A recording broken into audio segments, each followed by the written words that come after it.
A shadowy boss sits across a desk, delivering the devastating news of termination. The faceless superior watches on, his hands clasped in a gesture of finality. The young man reels in disbelief, certain he must have misheard the words. His boss explains the company's poor performance is now his sole responsibility. Overwhelmed by shock and anger, his mind went blank, unable to respond. His hands grip a controller, clicking away at a stubborn enemy in-game. Now jobless, he spends his days lost in the virtual world of an MMORPG. He admits this tedious grind is just a way to avoid his grim reality. In the game, he levels up his character to escape his real-world anxieties. With a sigh, he realizes he has finally maxed out his character's stats. In a game about cooperation, he chose to be a solitary player. He picked the most unconventional and ridiculed class in the entire game. This class was seen as worthless trash, perfect for a solo playstyle. A strange system prompt appeared, offering a job change to Sage. Wondering if it was even implemented, he decided to accept the change. His new class was absurdly broken,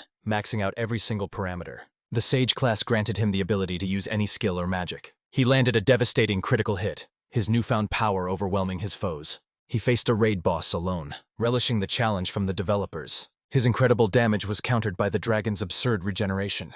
The sheer force of his critical hit was a sight to behold, but his own attack power far surpassed the beast's ability to heal. Suddenly, the game interface shattered, announcing his successful reincarnation. His avatar screamed in terror as the virtual world dissolved around him. He was completely engulfed by a blinding, chaotic storm of light and data. He awoke to blurry figures urging the hero to wake up. Groggy and disoriented, he slowly regained a sliver of consciousness. With a sudden jolt, he sat up, shocked by his new surroundings. A royal guard announced the summoning was a success before King. A beautiful knight in silver armor offered him a warm, official welcome. He could only stare in shock, the word hero echoing in his mind. He found himself on the floor of a vast, opulent throne room. The woman, Fabrice the sword hero, assured him he was safe. Confused, he asked if the others gathered were heroes like him. Cat Hash, the shield hero, advised him it would take time to accept. A stoic, blindfolded warrior agreed, telling him not to push himself. A mysterious hooded figure affirmed that this was not a dream. A radiant woman introduced herself as Cyril, the recovery hero. She playfully noted how young he looked, teasing him for his shock. Her proximity was overwhelming, causing him to blush furiously. Fabrice suggested they move on and explain how to verify his status. She concentrated, causing a game-like status window to appear before her. He was amazed by the display, like something from an AR game. She explained that sensitive information is hidden, even from fellow heroes. Desperate for answers, he decided to try summoning his own status screen. His panel appeared, listing his name and his class as Sage. He was stunned to see every single one of his stats maxed out. The other heroes were baffled, having never heard of such a class. He wondered if this Sage class was actually powerful in this world. Faber's friendly demeanor vanished as she asked if he wasn't a hero. He can only look up in confusion at her sudden, sharp tone. The royal guards insisted they had followed the summoning procedure perfectly. He wondered if the ritual itself was flawed, or if they chanted incorrectly. The king stroked his beard, deciding on a course of action. His patience snapped, and he furiously ordered Yuki to leave immediately. Stunned, he protested that they were the ones who had summoned him. He desperately pleaded for someone, anyone, to explain what was going on. Fabrice coldly stated that if he wasn't a hero, he was useless. The hooded figure grumbled, having expected a promising newcomer. Kadash agreed, saying their judgment of him had been a mistake. The blindfolded warrior added that she had never heard of a sage. He asked what they meant, wondering if he wasn't the same as them. Cyril mocked him, stating that his status meant he was utterly useless. The word useless struck him with the force of a physical blow. This feeling of unreasonable rejection felt horribly familiar. He recalled being dismissed by a panel of faceless executives. One superior had sneered that his past success was a mere fluke. Another had scoffed, saying he wasn't worth 10 times his salary. A third smugly stated that plenty of others wanted his job.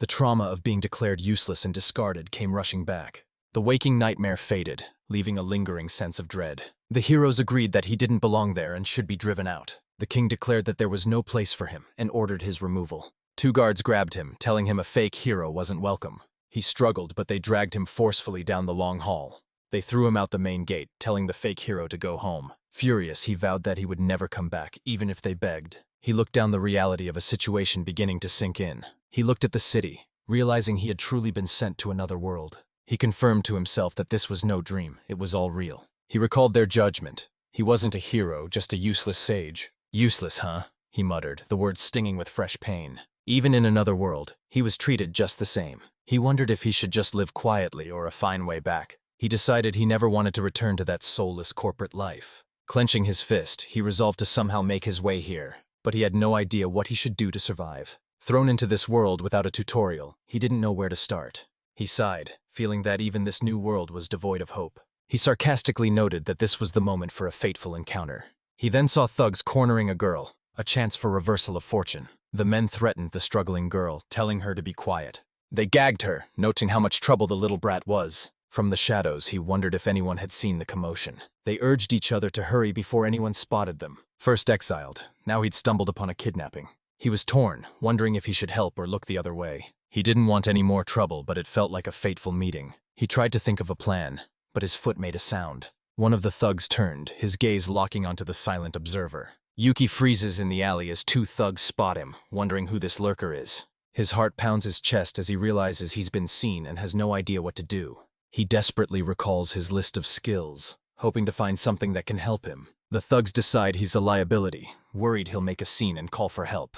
Their leader draws a long knife, apologizing menacingly for the inconvenience. He lunges forward, declaring his intent to silence Yuki for good. As Yuki flinches, he desperately calls upon his divine protection skill, a magic circle flaring to life. His world changes. He sees the thugs' attacks crawling towards him in slow motion. The bandits are baffled, wondering why their attacks can't seem to connect with their target. The leader swings his knife in frustration, angered by Yuki's impossibly nimble movements. Standing untouched, Yuki confidently taunts the three of them for their inability to land a single hit. He knows he can't just dodge forever and wonders if his new skill can be used for a counterattack. Raising his hands, he shouts as he activates divine protection with an offensive intent. A massive, intricate magic circle erupts at his feet, stopping the thugs in their tracks. An invisible shockwave blasts outwards, sending all three bandits flying into the alley walls. In the aftermath, dust and small bits of debris gently float down from the sky. Yuki collapses to the ground, exhausted but relieved that he somehow managed to save himself.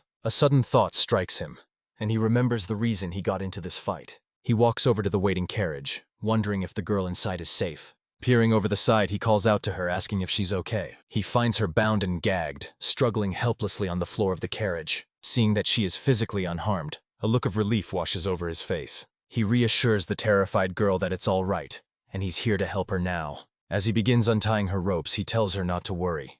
He took care of the man outside. The now freed girl shyly thanks him for saving her life and asks who he is. Looking at her fine clothes, Yuki assumes she must be the daughter of a wealthy noble. He blushes slightly, caught off guard by her direct and curious gaze. She asks if there's something on her face, adding that she finds him rather cute. He stammers his introduction as Matsuzaki Yuki, a name she finds quite unusual. He tells her she can just call him Yuki, and she thanks him again for his help. She asks who he is, observing that he doesn't seem like a normal adventurer. She formally introduces herself as Illyrio Wyless, the third princess of the Wyless Kingdom. Yuki is completely stunned, muttering the words third princess in utter disbelief. He's completely flustered by the revelation, while she just smiles sweetly. He asked why a princess like her was being accosted by bandits all alone. She explains that her life as a princess was peaceful, but ultimately too boring for her. Seeking a wider world, she left a note at the castle and set out on a grand adventure. Her journey eventually led her to this city, where she was spotted by the local thugs. She recounts how they cornered her while she was walking through a dark alley. With a look of terror, she reveals their plan was to sell her to slavers. Yuki dryly remarks that for a runaway, she's certainly a high-maintenance princess. All Aria's eyes sparkle with excitement as she insists on hearing his story instead. She leans in very close, eagerly pleading for him to tell her all about himself. Yuki blushes at her proximity, but reluctantly agrees to share his tale. He explains his bizarre situation. Corporate slave, reincarnated, labeled as sage, and then fired. Alaria listens with a beaming, if confused smile, surrounded by floating question marks. He asks if it wouldn't be better for her to return to the Empire, but she firmly refuses. She says everything will be fine, cheerfully confident that Yuki will save her if she gets in trouble. Yuki protests, saying he has more than enough of his own problems to deal with. Alaria asks if he's worried the Empire will kill him if they find him. She leans over conspiratorially, revealing that she has a secret plan to ensure her safety. She suddenly grabs both of his hands, her grip surprisingly strong. With a dazzling smile, she declares that they just need to create a fait accompli. Yuki leaps back, flustered, asking if she even understands what she's suggesting. He panics, assuming she wants to force her father to accept their marriage. She muses that it could be fate, and she wouldn't mind being with a brave man like him. He frantically denies it, insisting their meeting was nothing more than a coincidence. Alaria thinks to herself that he's a strange but good person, very different from storybook heroes. Yuki is internally flustered, thinking she is far too forward for someone he just met. She playfully jokes that from her perspective, he only looks about 15 years old. Yuki is left speechless by her comment, able to utter only a confused, huh? He looks at his own hand, wondering if he was de-aged during his reincarnation. He shakes his head, deciding he absolutely cannot agree to her crazy plan. Alleria looks downcast, saying she thought she had finally found a strong companion. Yuki pauses, taken aback by her genuine disappointment. He tries to explain that he's a solo player, that she's just following him on her own. Alleria's face lights up and she throws her arms around him, declaring she'll join him anyway. Suddenly, a loud growl from her stomach interrupts her triumphant declaration. They both look down in surprise as her stomach rumbles again. She laughs sheepishly, admitting her relief has made her hungry, and Yuki realizes he is too. Yuki suggests they discuss their future over a meal, offering to treat her as thanks. Elsewhere, in a throne room, a guard reports to his king that Princess Alleria has been abducted. The guard clarifies that the bandits they hired were found defeated by an unknown man. The king's expression darkens as he wonders about the identity of this man. He explodes in anger, declaring the report impossible and foolish. The terrified guard promises to immediately redouble the search efforts. The king holds his head in his hands, groaning as his plans fall apart. He recalls his scheme to use his daughter as a political hostage against the wireless empire. He worries that if she returns safely, the empire will investigate and discover his plot. He fears this failure will make him look weak, inviting other nations to form an alliance against him. The king grits his teeth, realizing his grand political gambit has become a troublesome mess. A wooden sign depicting a large mug hangs outside a bustling tavern. Inside, Alleria happily eats, exclaiming that even commoners' food can be quite good. Yuki, his cheeks full, thinks that their money is running out and he needs to find work. Alleria cheerfully suggests he become an adventurer, an idea that surprises him. He expresses doubt in his own fighting ability, but she reminds him he beat the bandits. Nearby patrons mention that one must pass an exam to become an adventurer. When Yuki considers the idea, thinking an exam will be a good way to test his real strength, Alleria is thrilled, declaring they'll go to the Adventurers Guild first thing in the morning. He looks at the ID card she presents, questioning the fake name on it. She smiles, explaining that she's using an alias so her true identity won't be exposed. A loud crash from outside interrupts their meal as a man shouts about a fire. Yuki and Alleria turn towards the commotion, wondering what is happening. They follow the other patrons as they all rush out of the tavern to investigate. They see a massive fire raging, its flames licking high into the evening sky. The terrified crowd worries that the blaze will soon spread to the surrounding buildings. Alleria stands beside Yuki, observing that a fire seems to have broken out. An old man is being held back as he tries desperately to run towards the inferno. With a look of pure anguish, the old man cries that his grandson went back inside. The onlookers tell him it's hopeless, as the fire is far too dangerous for anyone to approach. An old man collapses in despair, his hands covering his face as he begs someone to save his grandson. Alleria, her face filled with concern, pleads with Yuki to help the poor man. Yuki considers the raging inferno, wondering if any of his strange new skills could possibly help. He recalls his list of abilities, his mind focusing on climate manipulation and its potential uses. With newfound resolve, he decides to go inside, believing his skills might give him a fighting chance. As he walks toward the blazing entrance, Alleria calls out his name, telling him to be safe. Inside the roaring building, Yuki steels himself against the overwhelming and suffocating wall of flames. He shields his face from the intense heat, remarking on its truly searing, unbearable power. He calls out into the blaze, desperately searching for anyone who might be trapped within the inferno. A terrified young boy, clutching a small cat to his chest, cries out from a corner. Yuki quickly finds the boy, asking if he's injured. The boy confirms that he is okay. The boy explains with tears in his eyes that he ran back inside to rescue his beloved cat, Tama. Yuki holds the boy and his pet, realizing with a grim expression that their escape path is now blocked. He considers summoning a downpour of rain, but decides a more direct, faster approach is needed. With no time to hesitate, he decides to activate his powerful climate manipulation skill. A massive, intricate magic circle erupts around them as he commands the temperature to drop to absolute zero. Outside, the crowd watches in utter shock as the raging fire is suddenly and completely extinguished. Yuki emerges from the now frozen building, carrying the boy to the amazed and speechless onlookers. Alleria rushes to his side, her face a mask of relief to see both him and the child unharmed.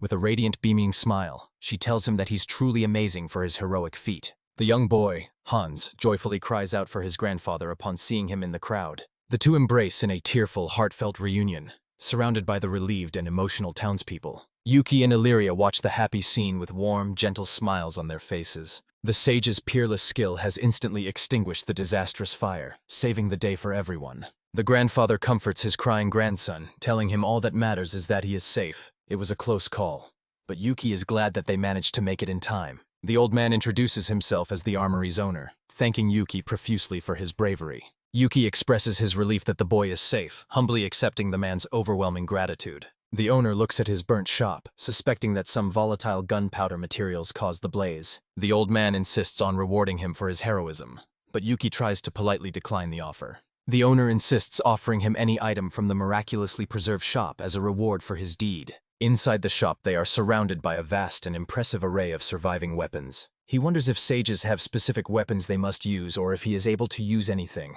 He realizes that even if he can equip them, he currently lacks the practical skill to wield them effectively. Alleria asks if he's found anything he likes, but he admits that he can't decide. Alleria advises him to simply trust his gut and choose the weapon that feels right to him. The armorer strokes his beard, pondering what kind of weapon he might recommend himself. Yuki turns and asks the owner directly if he has any personal recommendations for him. The owner remembers a particular item and begins searching for it in the back of the shop. He returns with an unusual greatsword, offering it as a unique choice for a unique individual. They both stare in awe at the blade, which the owner names the demon Sorberserk. The owner explains that with its magic now gone, the legendary sword is just an antique. Yuki admires the sword's intricate design, finding that it appeals to his nerdy sensibilities. He grips the hilt tightly, wondering if there is some way for him to restore its power. The sword suddenly erupts in a brilliant flash of light, shocking both Yuki and Alleria. A system prompt appears before him, announcing the activation of his automatic restoration skill. The sword crackles with renewed power as the skill successfully repairs the ancient weapon. The owner remarks that it seems the sword itself has chosen its new master for beyond time. With his decision now made, Yuki gratefully accepts the legendary and powerful demon, Sorberserk. The young boy and his cat wave goodbye, offering a heartfelt and cheerful thank you to their hero. Exhausted from the long and chaotic day, Yuki suggests they find an inn for the night. They soon find a suitable inn with a simple rustic sign hanging just outside its door. Alleria is delighted by the room, noting its surprising size and how comfortable it seems. He sees the room has only one bed and a sofa, a compromise he had to make. He offers her the bed for the night, but she cheerfully insists on taking the sofa instead. She explains that this rustic experience is a new adventure she could never have at the castle. He doubts the sofa's comfort, but tells her that she is free to choose as she pleases. Night falls over the town, and a crescent moon hangs over the quiet timber framed in. The next morning arrives, with birds chirping cheerfully on the rooftop as the sun rises. Inside the room, Yuki sleeps soundly, the morning light just beginning to filter in.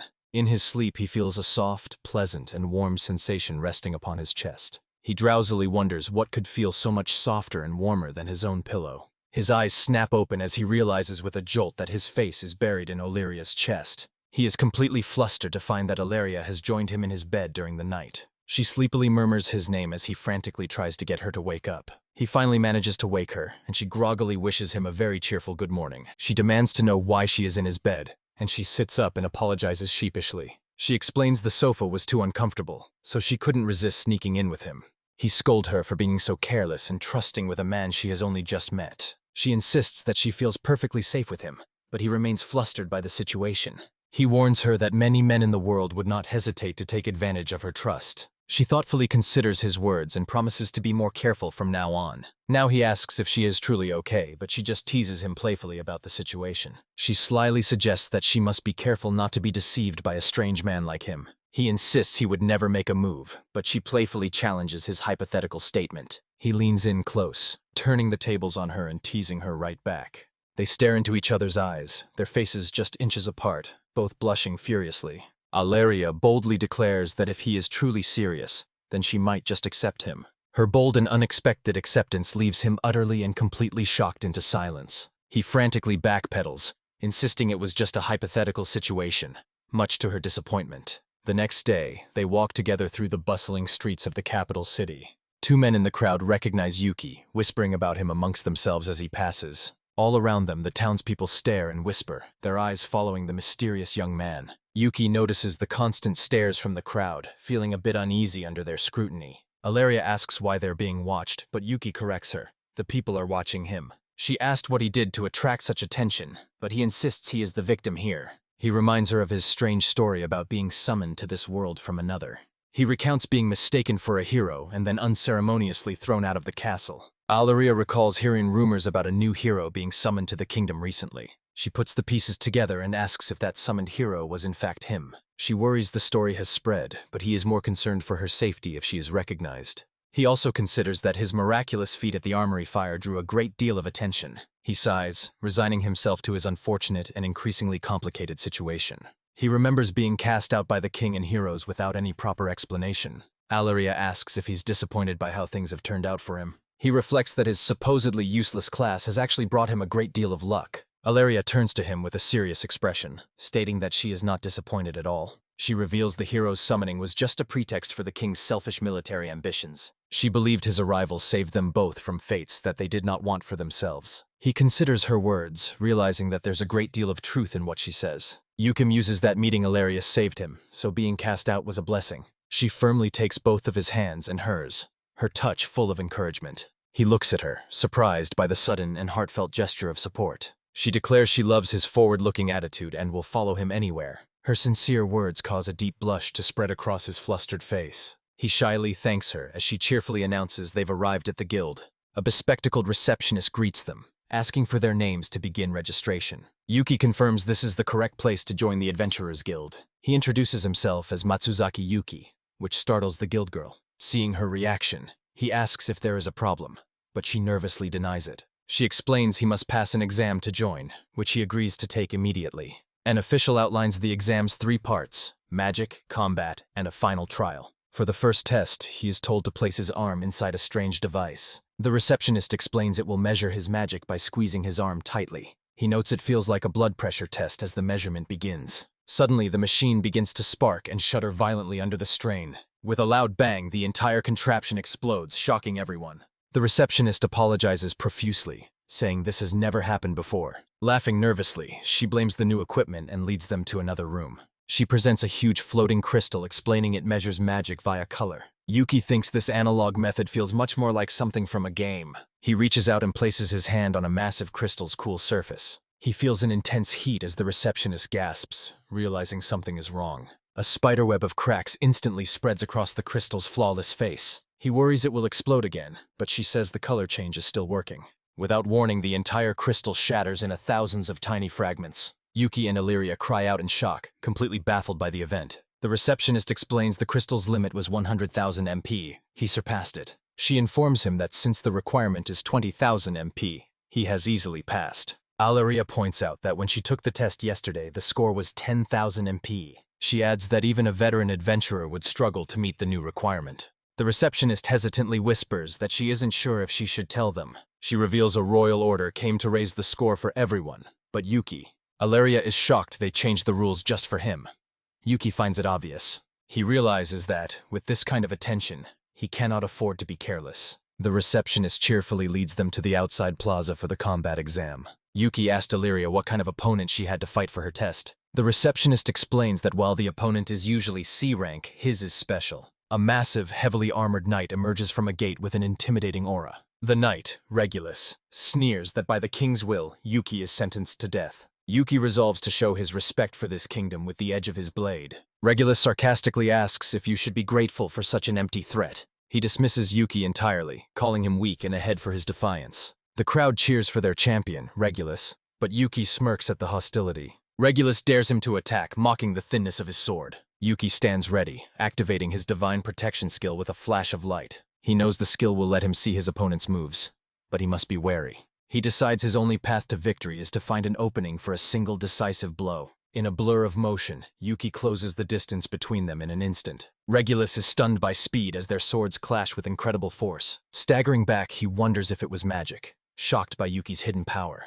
The impact of their blades sends a powerful shockwave across the courtyard. The stone ground cracks under the sheer force of the A-rank adventurers below. Yuki knows he can easily dodge the attacks but needs to find a way to strike back. Alleria cheers wildly from the stands as the crowd watches the duel in awe. The spectators murmur that Yuki seems to be predicting Regulus's every attack. Enraged, Regulus demands to know the source of Yuki's power. A powerful shockwave from Yuki's sword slams into Regulus, who cries out in pain. The knight is thrown across the yard and embedded deep into the stone wall. Standing over his defeated opponent, Yuki quietly wonders if he has won. The onlookers are in utter disbelief, wondering who this man could be. Alleria rushes forward and throws her arms around Yuki, praising his strength. The receptionist is amazed, but Yuki humbly claims it was just a lucky hit. She declares that by defeating the kingdom's strongest, he is passed with flying colors. Ilaria tells him he's now the strongest in the kingdom and should be more confident. He asks what the final test will be, and is told it's a practical camping trial. The receptionist says it requires preparation and will be held the following night. As medics carry the defeated Regulus away, Yuki and the others look on. Relieved, Yuki suggests they rest until the final test, and Ilaria agrees. The scene shifts to Oswald Castle, where an aide is reporting to the king. The king's spy master discusses the matter of Matsuzaki Yuki. He reports Yuki's victory over Regulus, which sends the king into a rage. The spy master admits that Yuki's power was far greater than they anticipated. The king refuses to accept it, furious at the thought of such a town existing. He demands a plan to assassinate the boy without damaging his own reputation. The spy master suggests using the Royal Assassination Squad during the final exam. He notes that deaths during the test are not unheard of, so an accident is plausible. The king considers the idea of a staged assassination, calling it a clever plan. He entrusts the entire operation to his spy master, ordering him to be discreet. The king's face is a mask of cold fury as he finalizes his dark scheme. He vows that this time he will succeed in killing the fake hero. Meanwhile, Ilaria relaxes in a hot bath at the inn, feeling refreshed. Shim uses that a good bath will energize them both for the final test. A simple wooden door stands closed, marking the entrance to their private room. Yuki sits on his bed, realizing that his sage class may not be weak at all. He concludes he has more than enough strength to survive as an adventurer. He decides to check his skills and summons his holographic status menu. He is surprised to see a new skill, barrier magic, wondering when he learned it. Intrigued, he decides to test it out, activating the barrier magic skill. He sits, puzzled, as nothing visible seems to happen when he casts the spell. Ilaria emerges from her bath, feeling refreshed, and offers the tub to Yuki. She walks towards him, offering to wash his back to help him relax. As she takes a step, her eyes widen in sudden, complete shock. With a loud thud, she walks face first into an unseen obstacle. She sits on the floor, dazed and confused, as Yuki asks if she's all right. Rubbing her head, she complains that she just walked right into an invisible wall. Yuki realizes his barrier is real and can protect him from unseen threats. A system prompt appears, asking if he wants to set a password for the barrier. He has an idea and asks Ilaria to try saying "High-rate Goma" or "Open Sesame." Wrapped in a towel, Ilaria strikes a pose and dramatically shouts the magic words. Ilaria, clad in a towel, bumps into an invisible force, surprised she didn't run into Yuki. Yuki explains it's his barrier magic, and he set a secret password, much to Illyria's amazement. The next day, the guild receptionist explains the rules for the final exam at the designated campsite. Yuki asks if simply protecting the camp is enough, and the receptionist confirms that it is. The test will last until 6 a.m. the following morning, she informs him. Ilaria and the receptionist wish him good luck before leaving him to his solitary task. Alone now, Yuki decides his first course of action is to erect his defensive barrier. He activates his leveled-up barrier magic skill, a glowing runic circle materializing before him.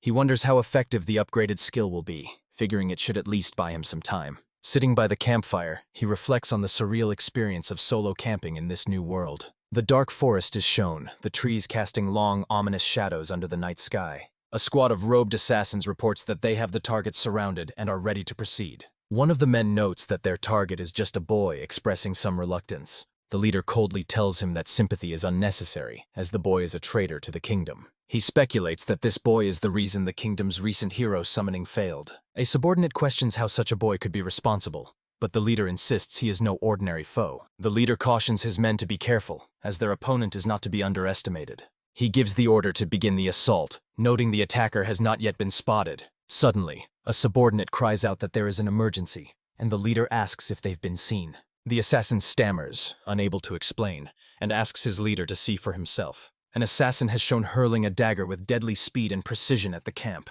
The dagger clangs loudly against an invisible hexagonal barrier, bouncing off with a metallic spark. The assassins stare in disbelief, their leader identifying the legendary and supposedly lost barrier magic. The deflected dagger lies uselessly in the undergrowth as the leader demands an explanation for what they just saw. The leader reasons that if it's barrier magic, then normal swords and magic will be useless against it. His eyes narrow with grim resolve.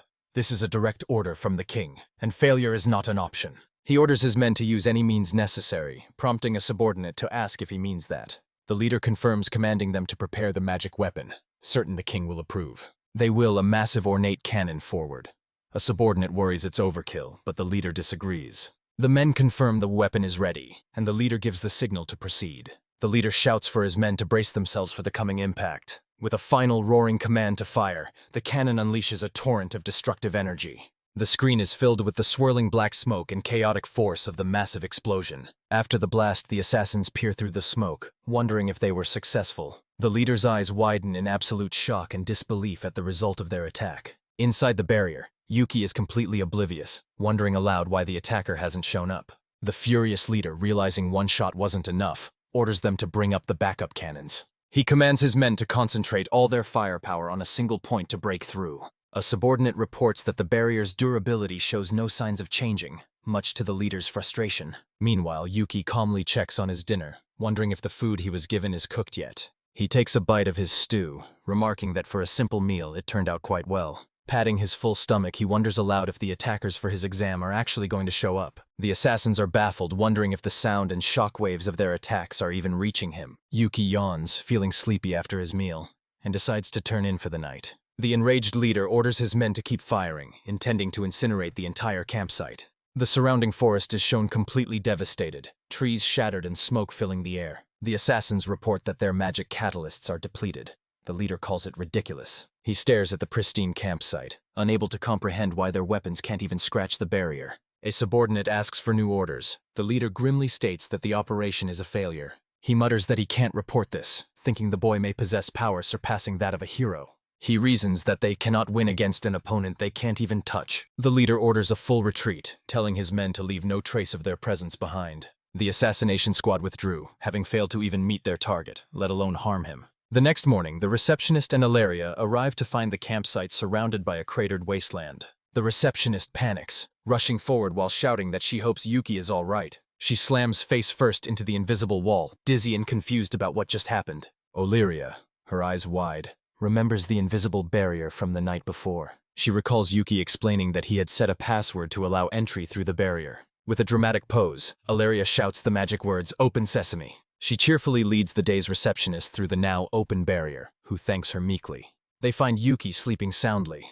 The receptionist wakes him, noting he seems to have passed the night safely. Yuki wakes up groggily, rubbing his eyes and asking who is there. The receptionist scolds him, saying she's never seen anyone fall asleep in the middle of an exam. Yuki protests, arguing that it's not his fault the examiner never bothered to show up. The receptionist holds up a hand, asking him to please listen to the end of her story. She explains that the examiner did come, but failed to break through an unseen wall. She theorizes that because of the wall, Yuki didn't even notice the attack. Yuki looks at the devastated forest, realizing his leveled-up barrier blocked everything, even the sound. The receptionist, adjusting her glasses, explains that since he defended the camp all night, he has passed. With a bright smile and 2 thumbs up, she congratulates him on successfully passing the exam. Ilaria joyfully throws her arms around a blushing Yuki, congratulating him on his success. Back at the guild, Yuki is presented with his official adventurer's license, marking a new beginning. He reflects on his new life, a stark contrast to the corporate world he was once a part of. A new chapter begins as Yuki and Ilaria head to the Calron Plains to tackle their first quests.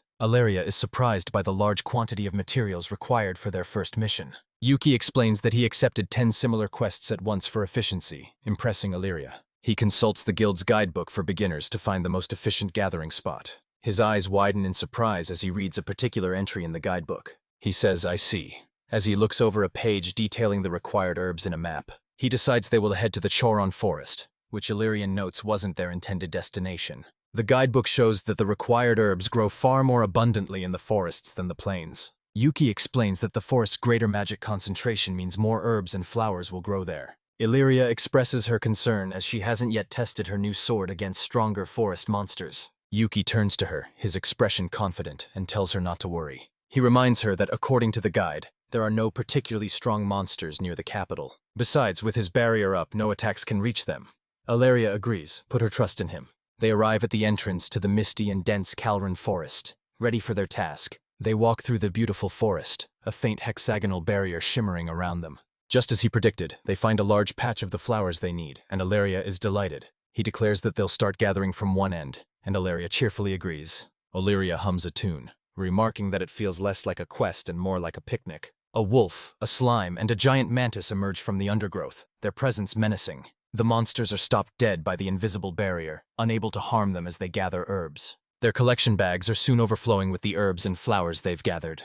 A system prompt appears, asking if he wants to store his full inventory in his item slot. Illyria points out that their bags are getting full, unaware of Yuki's new option. He opens his inventory, a hexagonal grid appearing in the air, much to Illyria's shock. He explains it's an item slot, like in a game, a separate magical space for storage. Illyria is dumbfounded, remarking that Yuki's abilities are truly beyond normal standards. They continue their work, no longer concerned about the weight or space of their gathered items. As their day in the forest ends, Yuki suggests they return to the capital before nightfall, an idea Illyria happily accepts. A sudden, blinding flash of light erupts in the sky, startling Illyria and putting Yuki on high alert. Jagged bolts of lightning tear through the darkening sky, followed by a series of deafening, rumbling peals of thunder.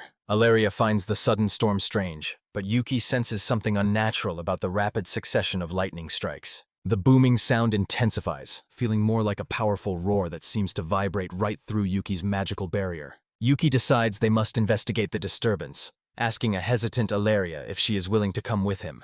He resolves to observe from a safe distance, believing no truly powerful monsters should be this close to the capital. The unnatural storm continues to rage above the forest, its thunderous roar echoing through the ancient trees. Deep within the same woods, the summoned party of heroes, led by Fabris, confidently makes their way toward their objective. Cyril playfully questions Fabris, expressing her doubt that the legendary water-eyed dragon could truly be so close to the city. With fawning adoration, Cyril declares her absolute faith in Fabris, certain she can defeat any enemy with a single blow. The grim-faced shield hero, Cat Ash, sternly reminds the flirtatious Fabris and Cyril that they are on a serious mission, not a picnic. Fabris arrogantly dismisses the pair of approaching wolves, calling them nothing more than small fry, not worth her time. She swings her massive greatsword with casual ease, intending to finish the beast off without even needing to warm up. To her surprise, one of the wolves withstands her powerful strike, proving to have more resilience than she expected. A confident smirk crosses Fabris's face. She is amused by the unexpected challenge the creature presents. She unleashes a more serious attack, a powerful blow that finally sends the resilient wolf flying through the undergrowth. Cyril cheers for Fabris's victory, but the party's mysterious hooded figure seems skeptical of the sword hero's true strength. The hooded figure notes the high concentration of magical energy in the air, predicting that the monsters will only grow stronger. Cyril, full of confidence, dismisses the warning, declaring that Fabris is completely unbeatable, no matter the opponent. With their trust placed firmly in the sword hero's supposed might, the party continues their advance deeper into the forest. They finally arrive at their destination, a wide clearing dominated by a cave entrance sealed with a massive stone tablet. Katash examines the ancient runes carved into the seal, reporting that there appears to be nothing there. Cyril playfully teases Fabris for being on edge, a comment the sword hero definitely deflects with a compliment. An irritated Katash tells his companions to stop fooling around, his sharp senses suddenly catching a strange, unsettling sound. The massive stone seal suddenly begins to crack and splinter, the ancient magic that held it failing after 1,000 years. Fabris and Cyril are startled by the noise, still dismissing the impossible notion that the legendary dragon could truly be reviving. With a deafening boom, the seal explodes outward as a colossal, draconic silhouette begins to emerge from the dust and darkness. Fabris stares up in utter disbelief, her mind refusing to accept the impossible sight of the massive creature looming over them. The legendary water-eyed dragon, its entire body formed from shimmering, translucent blue crystal, reveals its magnificent form. The party's blindfolded hero urgently warns a stunned Fabris of the grave danger they now face. Trying to maintain her composure, Fabris rallies her party, insisting that they cannot possibly lose if they all fight together. She orders Cat Hash to act as the shield and block the dragon's attack, but he angrily refuses the suicidal command. The party's unity shatters as they descend into a panicked argument, their fear overriding their duty before the great beast. The dragon unleashes a cataclysmic breath attack, a torrent of pure energy that engulfs the entire clearing in a blinding light. The heroes are completely overwhelmed, their formations and their courage shattered by the force of the devastating blast. Cyril cries out in despair, her healing magic proving utterly useless against the sheer scale of the dragon's destructive power. His nerve completely broken, Katash declares the monster unbeatable and flees, abandoning his comrades to their fate. Left behind by her cowardly ally, a desperate Fabris realizes she must find a way to save herself from certain annihilation. The dragon spreads its massive crystalline wings, descending from the sky with the speed and force of a falling meteor. It lands with a ground-shaking crash, its immense weight crushing the last remnants of Fabris's party under its claws. Thrown clear of the impact, Fabric lies broken and powerless, her body racked with such agonizing pain she can barely move. The dragon's cold, unblinking crystalline eye turns its focus upon the last survivor, the defeated and terrified sword hero. Overcome with primal fear, Fabris can only whimper, desperately begging the colossal creature to stay away from her. Her terrified plea dissolves into a piercing scream that echoes through the forest, scattering panicked flocks of birds into the sky. The sound of the scream draws Yuki and Illyria to the scene, their eyes widening in shock at the carnage before them. As Yuki arrives, he calmly surveys the destruction, realizing he should have been mentally prepared for such a chaotic encounter. They discover the broken and defeated forms of the heroes scattered amongst the debris like discarded dolls. The magnificent and terrifying water-eyed dragon stands over the destruction, its crystalline body shimmering in the dim light. Fabris spots them and desperately pleads for help, but Yuki seems utterly unimpressed by the so-called hero's plight. The dragon's gaze shifts, its attention now fixed on the two newcomers who have stumbled into its domain.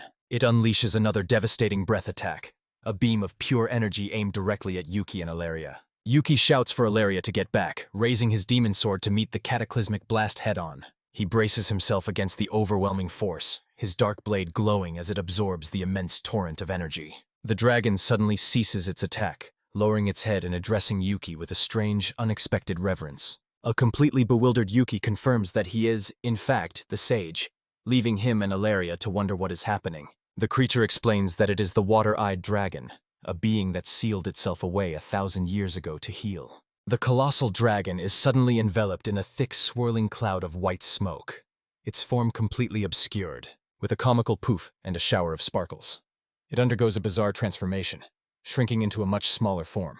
The now tiny dragon cheerfully explains that while its body is small, its immense power remains completely unchanged. The small dragon, its transformation complete, looks up at Yuki, ready to address its new master. It apologizes for its earlier aggression towards his companion, an apology Yuki dismisses since Illyria is unharmed. The dragon clarifies that it was not apologizing for Illyria's sake, but for what it did to the defeated heroes. Fabris and Cyril, who have managed to sit up, stare in abject terror at the tiny creature that so easily defeated them. Yuki looks at the disgraced heroes with cold disdain, stating that he is certainly no friend of theirs. Faced with a tiny but powerful dragon, a terrified Fabris desperately begs for mercy, promising to do anything.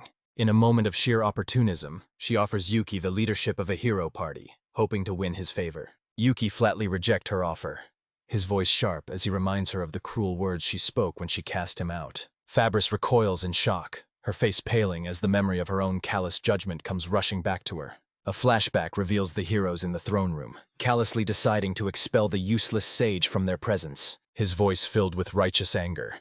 Yuki demands they publicly retract their lies and apologize for their inhumane treatment. Faber stammers, try to make excuses about needing the king's permission before she can agree to his terms. Yuki gives her a simple ultimatum: make the apology, or face the consequences of dying right here and now. A menacing growl from the little dragon is all it takes to convince the terrified Fabris to agree to all of his demands. Yuki reflects on his new, unpredictable life, having tamed a legendary dragon and brought the arrogant heroes to heel. The scene transitions, marking the end of the chaotic encounter and the beginning of the following day. Yuki and Illyria arrive back at the Adventurers Guild Hall, a familiar timber-framed building in the heart of the capital. At the reception desk, Yuki informs the guild girl that he wishes to turn any items from their completed quests. The receptionist is momentarily confused, as Yuki appears to have no physical items to present for the quest turn-ins. Following procedure, she asks to see his guild card in order to confirm his identity and the quest he has undertaken. She reads the name on the card and immediately recognizes him as the legendary Matsuzaki Yuki, identifying Illyria as his companion. The receptionist gushes, completely starstruck by the rumors of his godlike power and handsome features, causing Yuki to blush. After processing their quest, she announces that they have both been granted an exceptional promotion to D rank. When the topic of handmade items comes up, the smitten receptionist eagerly asks Yuki to make something for her as well. She immediately becomes flustered, realizing how forward her request was and apologizing for her lack of professionalism. Yuki graciously agrees to her request for another time, a promise that leaves the receptionist giddy with excitement. Safely outside the guild, Yuki breathes a sigh of relief that his new companion's true identity as a legendary dragon wasn't exposed. Their next adventure awaits them at Karon Mountain, where they have accepted their very first official monster subjugation request. As they face a pack of ferocious wolves, Yuki confidently reassures a nervous Illyria that they will be fine with him and sway there. He quickly reminds her that despite their power, she must remain vigilant and not let her guard down during the fight. A familiar game-like system prompt appears before Yuki, informing him that he has unlocked a new skill, Demon Eye. Curious to see what it does, He immediately activates the new skill as he faces down one of the advancing wolves. The skill reveals the wolf's name, level, and abilities functioning as a powerful and convenient appraisal tool. Armed with this new information, he warns Illyria to be wary of the creature's flame-fang attack. Yuki moves with incredible speed. His demons sort of blur as he easily cuts down the first wolf that lunges at him. With a determined cry, he leaps directly into the heart of the swirling wolf pack, his blade flashing in the dim light. Illyria watches him fight, her own sword held at the ready, a look of nervous determination on her face. A snarling wolf breaks away from the main pack and lunges directly at her, its fangs bared in a vicious snarl. The two of them fight in perfect deadly sync, their movements coordinated as they defend each other from the swarming pack. After the battle, Yuki praises their excellent teamwork, as Illyria notes that she is finally growing more confident with her new sword. Yuki and Sui survey the forest, with Sui noting the monsters are weak. Suddenly, Yuki's attention is caught by something in the distance. Illyria spots it too, urging Yuki that they must hurry and help.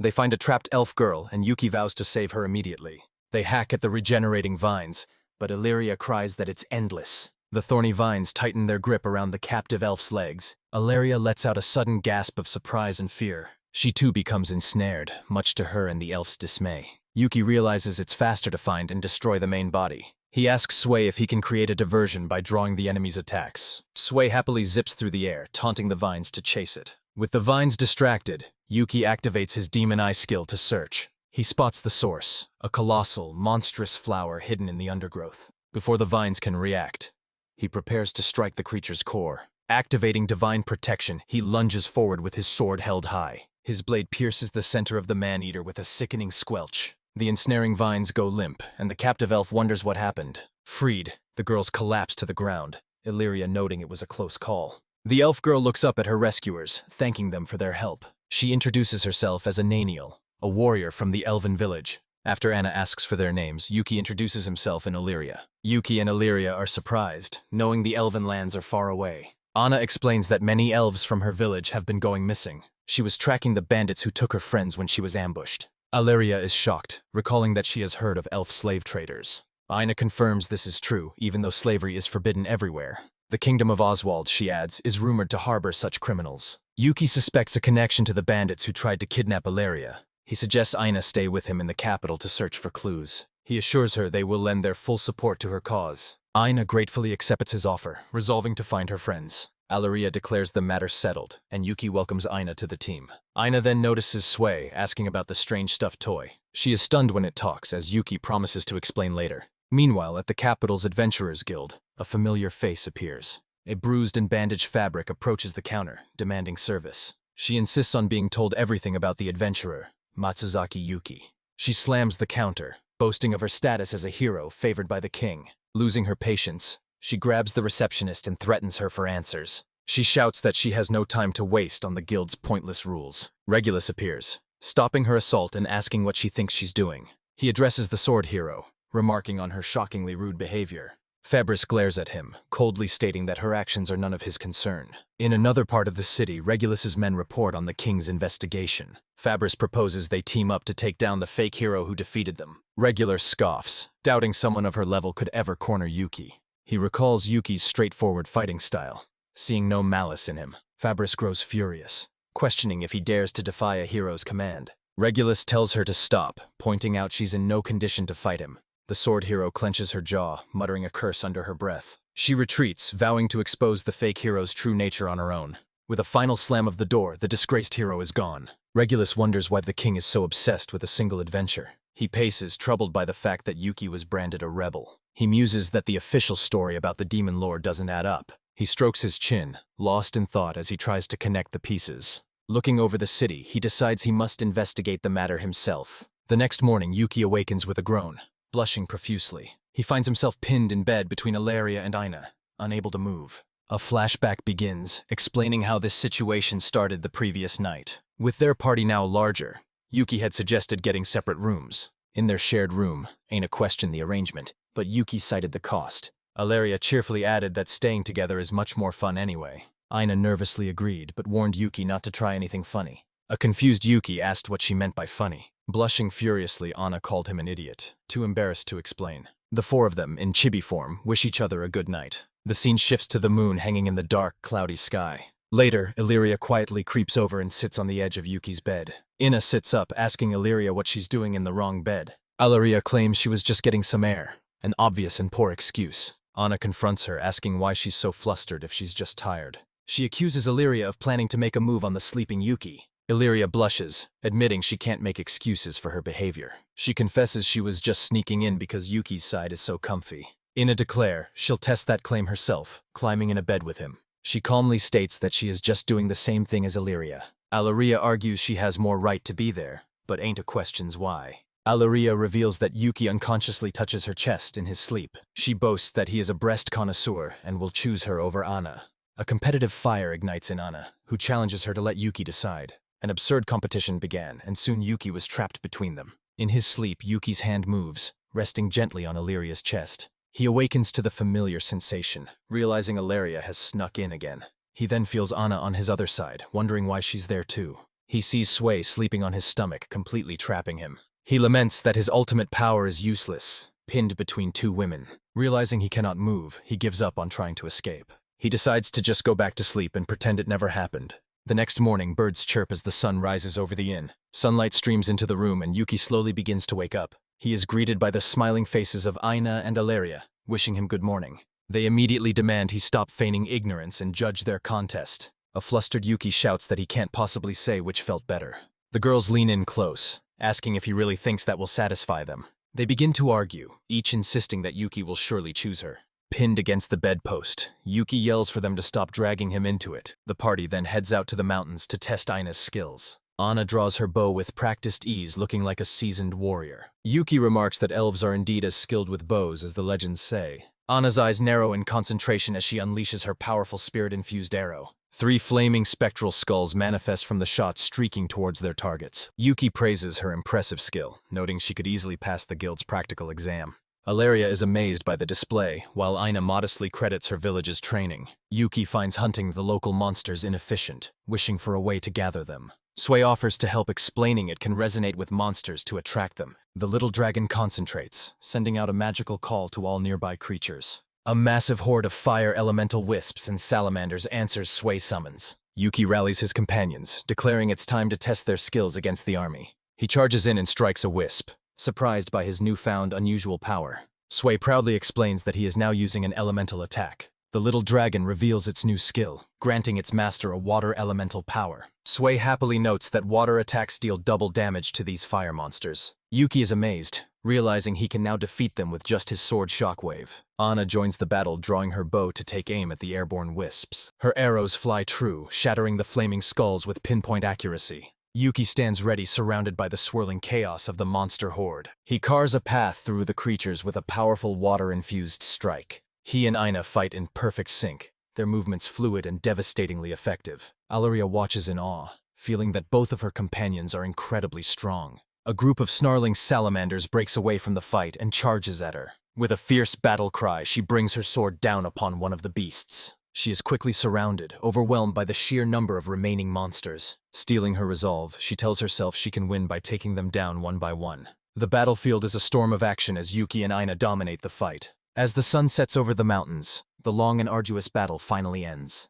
Yuki suggests they head back to the capital as Ina is out of arrows. He muses to himself that at this rate, Ina's rank will surely increase. Anna laughs, saying Yuki's own power is so abnormal, she can't gauge her own. Yuki notices Illyria is uncharacteristically quiet and asks her what's wrong. She forces a smile, insisting that it's nothing, and she was just thinking. He asks if she is tired from the long day of fighting monsters. Illyria quickly denies it, claiming she still has plenty of energy left. Ina stretches, ready for a bath, as Yuki agrees it's time to head home. Illyria's mind races, comparing her strength to the incredible power of her friends. She quietly wonders if she is truly being helpful to Yuki at all. With a cheerful smile, Anna is ready to return, ending the chapter's adventure.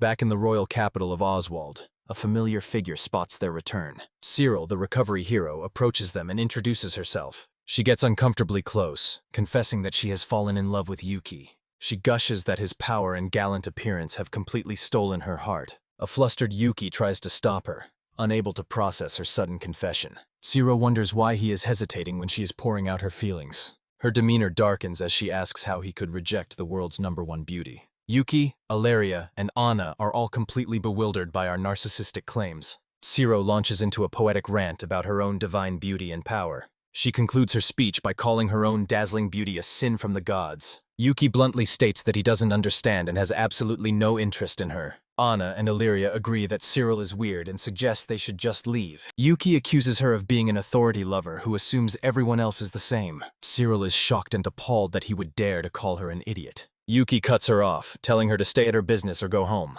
She clutches her head in despair, lamenting that this man has utterly humiliated her. She furiously asks if he prefers the plain blonde and the flat-chested elf over her. Anna and Ilaria are stunned and hurt by her sudden, vicious insults. Yuki's expression hardens, refusing to let her get away with insulting his friends. He declares that despite her looks, her rotten personality makes her utterly charmless. He finishes by saying she doesn't even come close to Anna and Illyria's appeal. Cyril is left speechless, her face a mask of pure shock and disbelief. She reaches out to grab him, but he effortlessly catches a wrist. She changes tactics, leaning in seductively to offer him her affection. She purrs for him not to hesitate, promising to teach him about adult women. A tense moment of silence passes as he prepares to respond to her advance. He forcefully shoves her away, shouting at her to get grip. She stumbles back, feigning injury and accusing him of violence against a woman. He retorts that he has never been violent with a woman, implying she isn't one. He states clearly that she has no appeal as a woman and is not worth his time. He delivers a final, chilling message for Fabris. See them again and he'll kill them. He turns to his companions and says they're leaving as Cyril stands defeated. On the way back, Yuki notices Illyria is still dazed and asks what she's doing. She insists it's nothing, and he decides to let it go for now. Illyria quietly turns to him, sincerely thanking him for what he did. She thanks him for standing up for her when she couldn't speak for herself. He reassures her it was nothing, as he was only speaking the honest truth. Yuki warns his friends not to take anything a woman like that says to heart. He notices again that Illyria's mood seems strange and unlike her usual self. He wonders why Cyril's words are bothering her so much, as she's usually resilient. They finally arrived back at the tall, timber-framed Adventurers Guild building. The friendly, bespectacled guild receptionist greets Yuki by name. She asks their business, and he explains they're reporting on a subjugation quest. She requests the back of his guild license to check the automated records. He is surprised by the feature. Learning is the latest in magical technology. The receptionist shrieks in shock, exclaiming that 100 kills is an impossible number. She confirms that for a single day, his subjugation count is a record breaker. While processing the report, she informs him that his rank will now go up.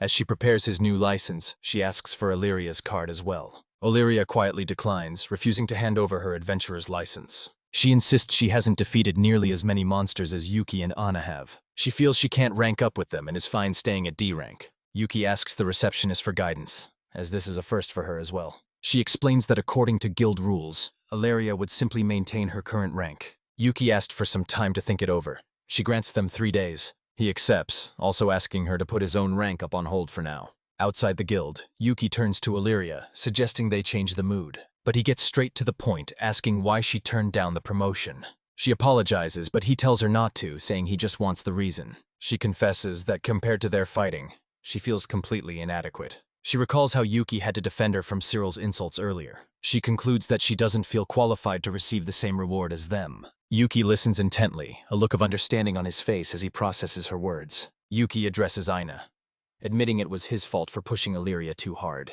He turns to Illyria, telling her there's no reason for her to lose confidence. Anna watches them, her expression thoughtful and determined as she considers the situation. She suggests that since Illyria has Sirang power, she should just complete a Sirang quest. Yuki agrees, proposing that Illyria should give it a try. The princess is hesitant. He explains that if she can rank up on her own, there will be no issues. He clarifies it's not an official request, just a simple test of her strength. Anna offers to spar with Illyria to prepare her for the challenge. She playfully teases the princess, warning that she might surpass her in rank soon. Illyria accepts the challenge, her eyes now filled with a new fiery determination.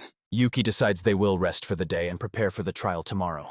The next morning, the party stands ready as Illyria vows to do her best. She stands alone at the dark entrance to a goblin nest, her courage faltering. A goblin leaps from the shadows, its sudden appearance causing her to shriek in surprise. She finds herself completely surrounded by a horde of snarling, vicious goblins. The chapter title appears. The otherworldly sage conducts special training. Yuki blocks a goblin's attack, scolding Illyria for a slow reaction to the ambush. He stands with her, explaining this is her C-rank quest to test her own power. As a goblin attacks from behind, Yuki shouts a sharp warning to the princess. Alaria spins just in time, her sword meeting the goblin's club in a heavy clash. The goblin's relentless attacks overwhelm her. She can't find an opening to counter. Yuki shouts encouragement, telling her she's blocking well and needs to believe in herself. Two more goblins leap at her from above, their weapons poised to strike. She parries their blows but is clearly being pushed back by their combined strength. Yuki warns her that if she only defends, she will inevitably be cornered and defeated. He yells at her to take the initiative and attack them first. His words break through her fear as she faces the charging monsters with new resolve. She unleashes a powerful slash, cutting down two goblins in a single decisive motion. Yuki praises her, telling her to remember that feeling. She acknowledges his words. He thinks to himself that Alaria was never truly weak to begin with. He recalls how she had the courage to travel to the capital all by herself. He realizes her true enemy is not the goblins, but her own self-doubt. He watches with confidence, believing she will succeed once she realizes her own strength. Her movements become faster and more efficient as she cuts down another goblin. Seeing she's getting the hang of it, Yuki suggests they take a short break. He asks how her new sword feels, and she replies that it's excellent. A flashback shows the old armorer, whose recommended sword Alaria now wields. With renewed vigor, Ilaria declares they should press deeper into the cave. Yuki activates his Demon Eye skill, deciding it's not yet necessary to intervene. A status screen appears showing Ilaria is level 18 and growing rapidly. He realizes the goblins ahead are too strong for her to face all at once. He understands this is secretly a C-rank quest designed for a full party. They peer into a much larger cavern, the heart of the goblin nest. A group of larger armored goblins appears, led by a formidable goblin sage. Yuki knows this will be a tough fight, but a huge confidence booster if she wins. He asks Sway to lure the armored goblins away from the group one by one. He tells the little dragon to pull them away to make the fight more manageable. Sway playfully beckons to one of the armored goblins, successfully getting its attention. The little dragon zips away, leading one of the powerful goblins away from the fight. Alaria struggles against the remaining armored goblins, parrying their heavy club strikes. One of the monsters sees an opening and prepares to land a decisive blow. She reacts with a powerful counter, cutting down the goblin before it can strike. She calls to Sway, ready to take on the next challenger. She becomes a whirlwind of steel, expertly fighting multiple armored goblins at once. With a final determined strike, she fails the last of the armored warriors. A system notification appears, offering her the newly learned skill, Body Enhancement. She accepts, and a magical aura envelopes her as a new power surges through her. Yuki watches with a pleased smile, impressed that Ilaria can now use skills. Another armored goblin leaps at her, its weapon raised for a crushing overhead blow. She raises her sword to block, bracing for the heavy impact. The blow feels surprisingly weak, and she realizes she can easily win with this power. She has now completely mastered the flow of battle against her goblin opponents. She relentlessly cuts down the remaining reinforcements as they swarm toward her. At last, she stands victorious, having single-handedly cleared the entire goblin nest. She asks Yuki if the goblins are all gone. He confirms the nest is clear. He then reveals the truth. The quest was actually a C-rank mission for a party. She realizes that clearing it alone means she has strength far exceeding C-rank. He asks if she still feels the need to decline her rank up after this. With a radiant, confident smile, she thanks Yuki, giving him credit for her victory. Yuki and a dozing Sway watcher please with her newfound confidence. Now that her spirits are restored, Yuki decides it's time to return to town. A transition panel fades the scene from a cave. They arrive back at the Adventurers Guild in the royal capital. At the reception desk, Ilaria announces that she has regained her confidence. The receptionist asks what happened, and Yuki explains Ilaria cleared a goblin nest alone. The receptionist is stunned, asking him to repeat what he just said. Yuki calmly reports the completion of the C-rank goblin subjugation quest. The receptionist insists there was no such quest on the request board. She finds a misplaced request slip, confirming it is for goblin subjugation. She apologizes profusely for the staff's oversight in misplacing the request. She mutters that she must warn the person in charge about the error. Her eyes go wide with shock as she reads the fine print on the slip. She shrieks that it wasn't a C-rank quest, but a B-rank quest for a party. Both Yuki and Ilaria are shocked by the revelation. The receptionist grabs the dazed princess, asking how she accomplished such an impossible feat. Yuki muses that Ilaria might now be even stronger than the so-called heroes. Later, Anna finds Yuki in their room, surrounded by glassware and herbs. He explains he's finally testing his alchemy skill with the materials they gathered. He mixes the ingredients, and a magic circle appears as he activates his skill. With a magical poof, a system notification confirms he successfully created a level 1 potion. Ilaria is amazed he can craft potions, something usually only sold in shops. Aina asks if he plans to use holy water, an incredibly rare alchemical ingredient. She explains that even in her village, holy water is an indispensable material. Sway cheerfully asks if they want some, boasting that it's easy for a water dragon. Taking the little dragon at its word, Yuki holds out a large beaker. Sway opens its mouth and unleashes a massive torrent of pure, sparkling holy water. With his new ingredient, Yuki activates his alchemy skill once more. He successfully synthesizes a shining potion, LV2, which glows with a faint light. Sway remarks that the legendary alchemist it knew could create even greater things. Yuki holds up his creations, realizing that through experimentation he can unlock new recipes. Yuki activates his alchemy skill, beginning his experiment with a new potion. The mixture glows brilliantly, much to the astonishment of Yuki, Ilaria, and Anna. He has created a level 3 shining potion, an amazing feat that delights Sway. Ain't a marvel that he can craft such a high-grade potion so easily without equipment. Ilaria gets a brilliant idea, suggesting Yuki could make a fortune as a merchant. Yuki agrees that wholesaling potions to other merchants might be a good plan. He imagines a life of luxury, simply creating potions and letting others sell them. Anna adds that her village's famous medicines are also sold by traveling merchants. Ilaria mentions rumors of an elven elixir of immortality, which shocks Yuki. Ilaria explains that this legendary elixir is why their village is often targeted. Yuki wonders if he could make it, and Sway recalls an ancient alchemist who did. Yuki laughs, realizing Sway is referring to a myth from thousands of years ago. In the capital, the night regular shouts for a group of thugs to stop. He has discovered them dragging a terrified, chained elf girl through an alley. The slavers have her cornered, telling her that there is nowhere left to run. One thug grabs her throat, warning she won't be returning to her village. They threaten her life, telling her to return to her cell without a fight. Regulus appears, coldly demanding to know what they are doing to the girl. The slavers recognize Regulus, annoyed that he is interfering with their business. The leader claims he was ordered by someone important to bring the elf back. Regulus realizes these are the suspicious individuals he's heard rumors about recently. He demands to know who they work for, but they mockingly challenge him. Regulus accepts, stating he will gladly force the information out of him. The slavers sneer, telling the knight to bring it on, ready for a fight. They lunge at him, vowing that he will regret ever getting in their way. They swarm Regulus, taunting him for being the kingdom's so-called strongest adventurer. The chaotic melee continues in the narrow, dark alleyway. One of the slavers sees an opening and moves to stab Regulus in the back. The commotion draws a crowd, and the slavers worry about guards being called. Cursing their luck, they retreat, vowing that the fight is not over yet. Regulus comforts the injured elf, who thanks him as he promises to get her help. She urgently tells him that her friends are being held in the castle dungeon. With her last bit of strength, she says she has one final favor to ask. She gives him a glowing stone, begging him to deliver it to her village. She warns that great danger is coming, and they must be told before it's too late. Regulus is left speechless, realizing the horrifying implications of her words. He wonders what the king is planning and how Yuki is involved in all this. Inside Oswald Castle, the king receives a shocking report from a guard. The guard confirms the elf escaped because Regulus intervened and defeated her captors. The king fumes, furious that his men can't even manage to capture one elf. He angrily orders this guard to have the bandits resume the elf hunt immediately. The guard departs, leaving the king alone in his study to plot his next move. A shadowy entity materializes, chuckling that the king seems to be struggling. The king explains he must use bandits for this dirty work to protect his own soldiers. The entity reminds him to keep his promise, and the king assures that he will. The entity demands more elven magic, needing it to achieve its ultimate goal. Its plan is to use the magic to unseal an ancient and powerful evil dragon. The entity then asks about the king's own desires, calling him a greedy man.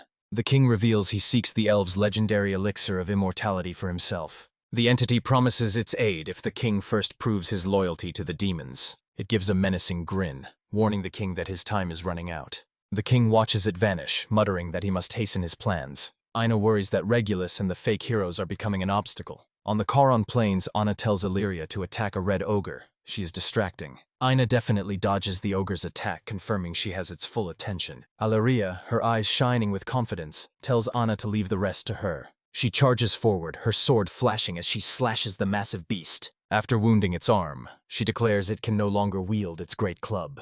The enraged ogre roars in pain as Illyria prepares for a next strike. She announces her next target is its left arm and moves in for another attack. She dodges a clumsy swing and plunges her sword deep into the ogre's side. Yuki cheers from the sidelines, telling her to show Aina what her training has accomplished. Illyria shouts a determined yes and activates her body enhancement skill. Empowered, she leaps high into the air for a devastating finishing blow. Her blade cleaves the ogre's skull in two as Anna praises her impressive skill. Illyria stands proudly over the body of the defeated monster. Anna says she did great, and Illyria shyly credits Yuki for her victory. Yuki notes she defeated a monster that would normally require a full subjugation party. Suddenly, Fabris and Cyril appear, with Fabris vowing to defeat the traitor Yuki. Yuki looks utterly bored by their appearance and asks what they want this time. Fabris accuses him of kidnapping Ilaria, a princess of the Wireless Empire. The accusation comes as a complete shock to both Yuki and Ilaria. Ilaria angrily denies being kidnapped, stating she was nearly sold to the kingdom.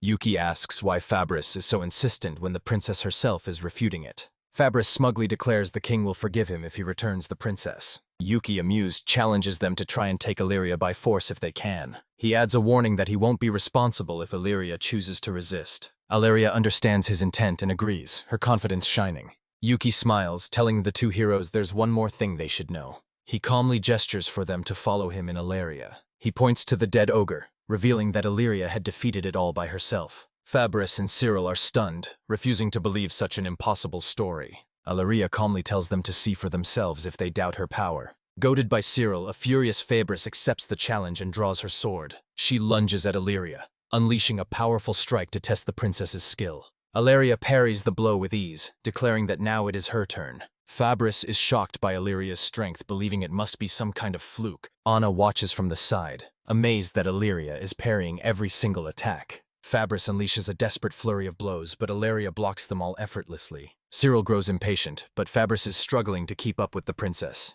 Ilaria prepares to unleash her finishing move to end the duel. She activates her body enhancement skill, her body glowing with power. She meets Fabris's sword with a powerful strike, shattering her opponent's stance. With a final decisive blow, she disarms Fabris, sending her sword into the dirt. Ilaria stands victorious, asking the defeated hero if she wishes to continue.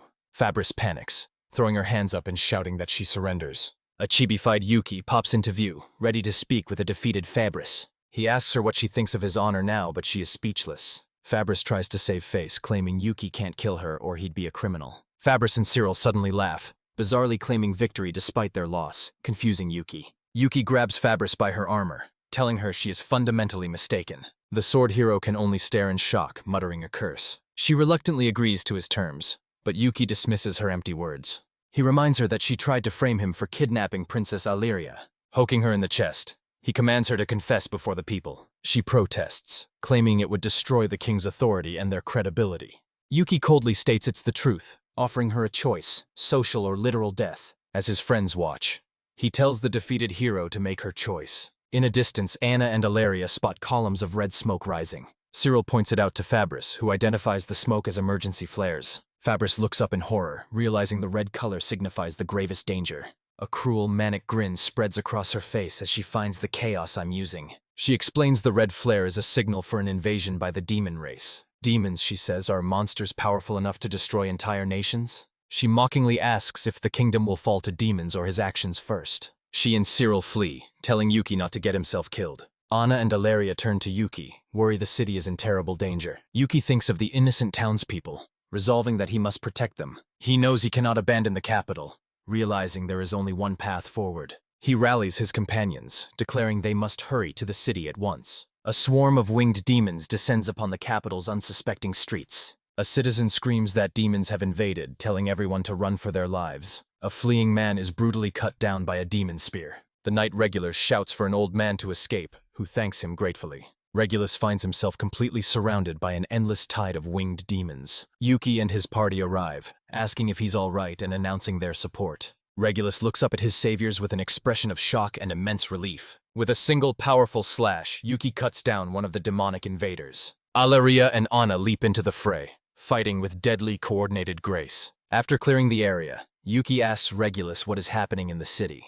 The girls fight back to back, noting the horde of monsters seems endless. Regulus explains the demons are constantly calling for reinforcements. Yuki observes the demons are all flying toward a single target, the castle. Realizing the king is the target, Regulus asks if Yuki will face them alone. Yuki declares he cannot let the entire nation be destroyed for the king's sake. Regulus looks at him, his entire perception of the sage beginning to shift. He apologizes to Yuki, admitting that he had completely misjudged his character. He recalls their duel, now understanding Yuki's anger was righteous, not malicious. He reveals he investigated the kingdom after their fight, uncovering terrible truths. The king's corruption, he explains, led to unjust taxes and rampant crime. Regulus then turns to Anna, asking if she is from the elven village. He presents her with a large glowing stone set in a silver clasp.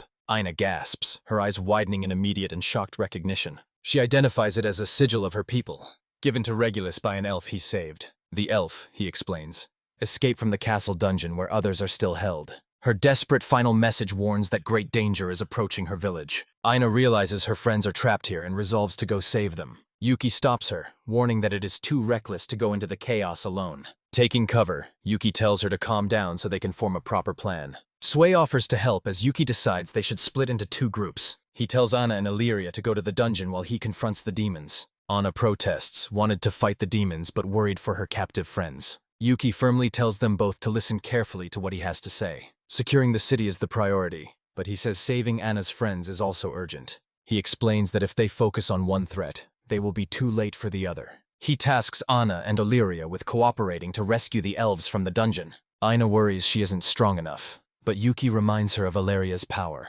Illyria, filled with new confidence, promises to be the strength Aina needs. She worries for Yuki's safety, telling him not to be reckless in the fight. Yuki smiles, saying if he's the legendary sage, defeating demons should be easy. As another wave descends, Regulus curses the seemingly endless reinforcements. Yuki tells the girls to hurry while he and Regulus hold back the demonic tide. The two men stand ready with Regulus roaring that none shall pass. A pair of demons lunges at Regulus, their spears poised to strike. With a powerful shout, Regulus and Yuki meet the monster's charge head-on. They fight back to back, knowing they must buy time for the rescue mission. Suddenly, Sui transforms, becoming a colossal, magnificent crystalline dragon. Regulus screams in terror, but Yuki calmly assures him the dragon is an ally. The great water-eyed dragon lets out a deafening, earth-shaking roar. It unleashes a devastating breath attack, vaporizing a horde of demons instantly. The dragon lowers its massive head, offering to fly Yuki to the castle. Yuki climbs aboard, entrusting the protection of the city's people to Regulus. Regulus, still stunned, can only stammer for Yuki to be careful on his mission. With a powerful beat of its wings, the great dragon launches into the air. Yuki stands resolutely on its back as they soar towards the besieged castle. Below, Regulus watches them go, entrusting the fate of the kingdom to Yuki. As they approach, the dragon asks its master if it should simply crash through. Yuki looks down at the sturdy castle walls, wondering if they will hold. With complete confidence, the dragon smashes headfirst through the stone ramparts. It bursts into the throne room, terrifying the cowering king with its arrival. The king and the demon general stare in shock at the sudden violent intrusion. Yuki drops to the floor, sarcastically commenting on the kingdom's rude welcome. The king points a trembling finger, recognizing the outcast he banished. He stammers Yuki's name in utter disbelief as the sage stands before him. Yuki stands amidst the rubble, confronting the treacherous king and his demonic ally. The demon general identifies him as the sage Matsuzaki Yuki. He launches a massive fireball, declaring Yuki's head will be a fine prize. With a casual flick of his sword, Yuki effortlessly bats the fireball aside. He lands gracefully, completely unharmed by the demon's powerful magic. The demon general is stunned that his spell was nullified so easily. Yuki mockingly asks if that flimsy attack is the best the demons can offer. He tells the demon his attempt to use the king as a hostage was pointless. The demon is shocked, asking if Yuki has no intention of saving the monarch. Yuki states clearly that he did not come here to help the corrupt king. His business, he says, is with the demon, demanding to know his purpose. The demon smirks, explaining simply that it's because Yuki is a sage. He reveals the summoning ritual went wrong, calling a sage instead of a hero. This invasion, he explains, is the king's punishment for summoning their greatest enemy. He dismisses the actual heroes as pathetic weaklings who pose no real threat. A sage, however, is a legendary being, a cataclysm who appears once in ages. King Selbel desperately denies any knowledge of a sage. Amidst the rubble, Urek scoffs at the king's greed. The demon holds a dagger to the king's throat. He berates the king for trying to use demonic power. Yuki draws his sword, demanding the demon explain himself. Enraged, Jurek lunges, ready to test the sage's power. Meanwhile, winged demons have overrun the castle's dungeon. One of the creature's kicks open a cell door. Two captive elf women huddle in terror. The demons swarm the helpless elves, tearing their clothes. One of the elves cries out for someone to help her. Suddenly, the attacking demons are struck down by arrows. Anna and Illyria arrive, announcing they have come to help. They quickly dispatch the demons and secure the area. The elves explain they were captured by slavers. One of them holds out a dark oval-shaped brooch. The other recognizes it as belonging to their friend, Maya. Anna apologizes for not being able to help Maya sooner. She realizes King Selbel is behind the elf-hunting slavers. They discover a strange, inactive magical device nearby. The ELS confirm it was used to drain their magic. It required the power of a great many elves. Anna recalls Maya's warning of danger to their village. Alaria fears the king is planning a direct invasion. She suddenly shouts a warning about an approaching threat. Anna turns in surprise as more demons burst in. They realize demon reinforcements have arrived, trapping them. Anna resolves to fight here to protect the others. Alaria agrees, placing her absolute faith in Yuki. In the throne room, Jor conjures a massive fireball. Yuki calmly prepares to deflect the incoming attack. He effortlessly bats the fireball aside with his sword. Jurek is impressed, admitting the sage is quite capable. He notes Yuki wounded him without even using his full power. The demon pulls out a magic crystal to end the fight. Yuki and Sui watch cautiously where he of his next move. Jurek crushes the crystal, vowing to show his true might. He swallows the shards and his body begins to transform. The magic courses through him, fueling a monstrous change. He emerges empowered and massive, his stats greatly enhanced. He summons a storm of powerful fireballs from the air. The Demon King unleashes the barrage, screaming for Yuki to die. Yuki braces himself, sword ready, against the magical onslaught. The attack causes a massive explosion in the castle tower. In the streets below, Regulus reacts with alarm. The dungeon is rocked by the violent tremors from above. Alaria and Aina worry for Yuki's safety. Zurich laughs, mocking the sage he believes is defeated, but Yuki stands unharmed inside a complex hexagonal barrier. The demon's triumphant expression turns to utter disbelief. He demands to know what happened, unable to comprehend it. Yuki calmly explains he used barrier magic and is fine. Zurich is stunned to say can use lost ancient magic. Enraged, he vows to shatter the impenetrable shield. He unleashes a swirling vortex of demonic energy. The chaotic magic crashes against the barrier and vanishes. Yuki smiles, asking why he stopped his shield unscathed.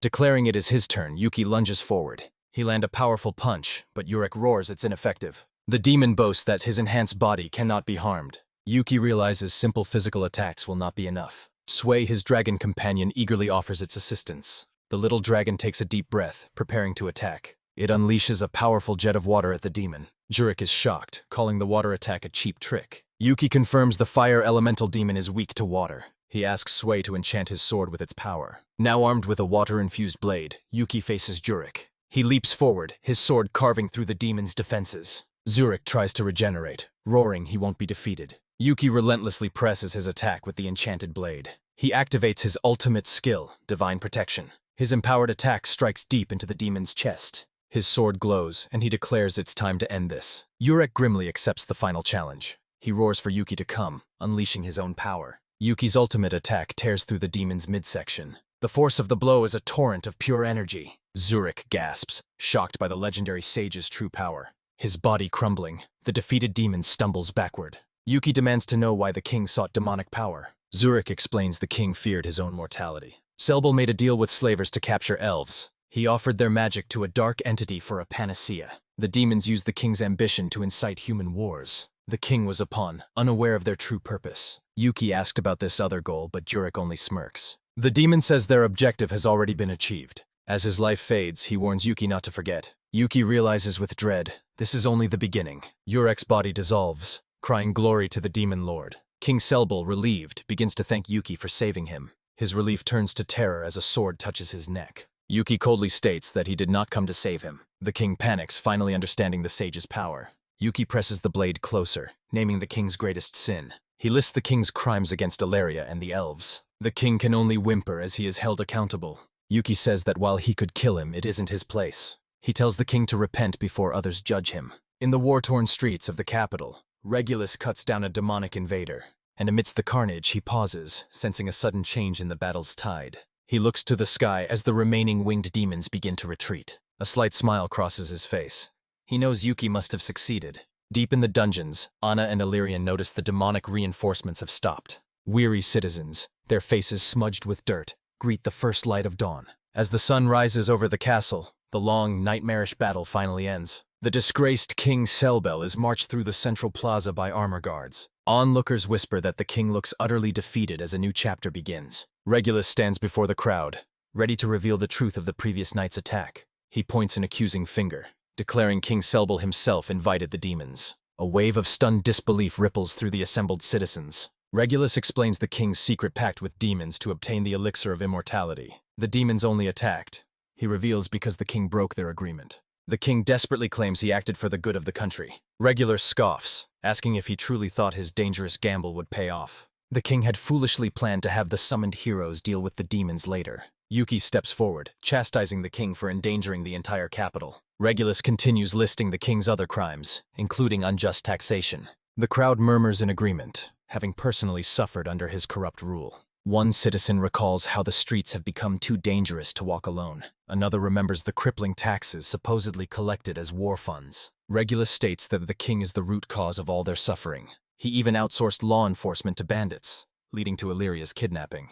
Worse still, he abducted elves to drain their magical power for his ritual. Regulus turns to the people asking what must be done to right these wrongs. He declares the king's crimes are worthy of the death penalty and asks for their consent. The crowd roars its agreement, demanding justice from Regulus. King Selbel gasps, his face a mask of pure terror. A citizen shouts that a kingdom that deals with demons cannot be trusted. Another cries out, remembering all the sacrifices the people have made. A man declares that the king himself must pay for his treachery. The people's anger boils over into a unified cry for the death penalty. The king trembles in the guard's grip, whimpering that he does not want to die. Yuki looks down at the broken man, telling him this is his retribution. He knows that even without his presence, the people would have reached the same verdict. With a shared look between him and Regulus, he confirms the decision is made. The king is led to the guillotine as the executioner prepares the blade.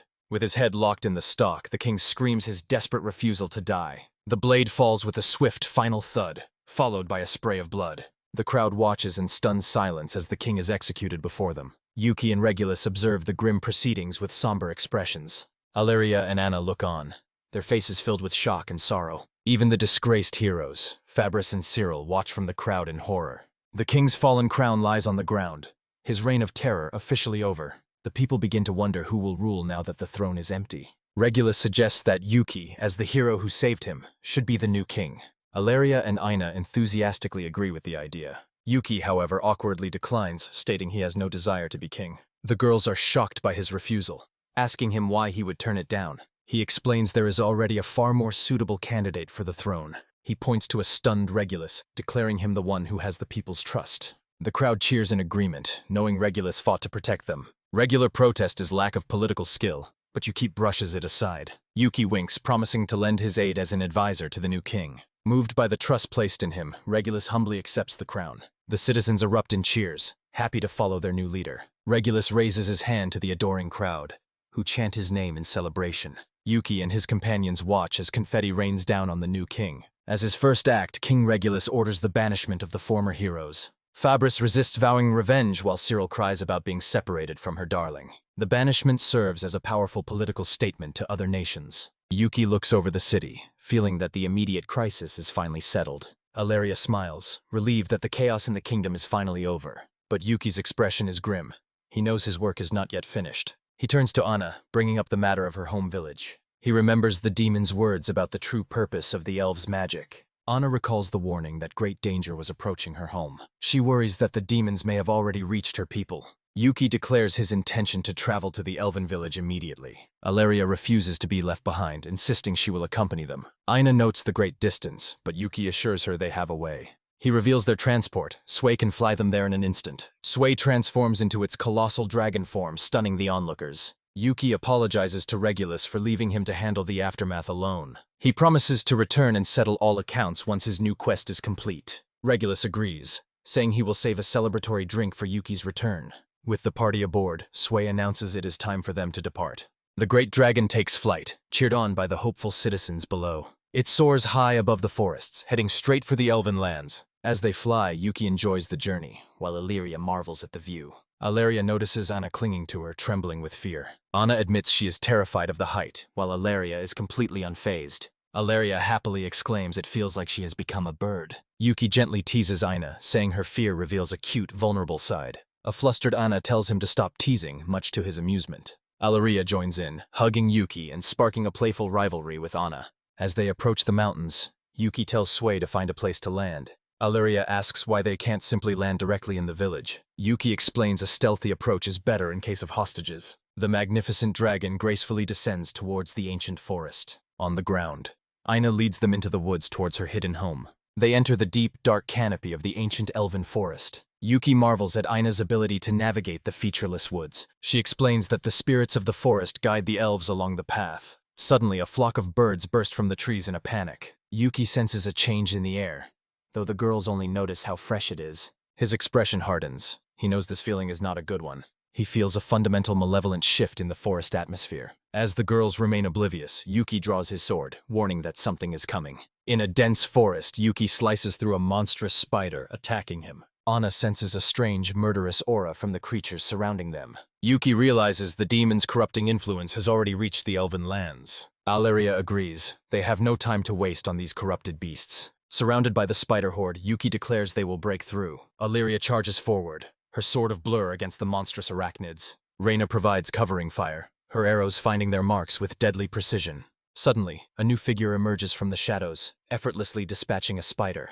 The demoness reveals herself as Carmilla, one of the 4 heavenly kings. Yuki taunts her, unimpressed by another subordinate, demanding to see her leader. Carmilla laughs, warning him not to underestimate her power like he did Jurex. He tells her to move aside as they are in a hurry. She scoffs, deciding to offer a greeting they will soon regret. With a fierce cry, she unleashes a massive blast of lightning. The attack explodes harmlessly against Yuki's shimmering hexagonal barrier. He calmly tells her that such half-hearted magic is useless against his defenses. Carmilla feigns surprise, musing that he must be the one with the dragon. She taunts them, questioning if their own attacks can even reach her. Anna steps forward, telling Yuki to leave this to her as she draws her bow. Her arrows are vaporized mid-flight by Carmilla's impenetrable lightning shield. They stare in shock, unable to believe her arrows were so easily nullified.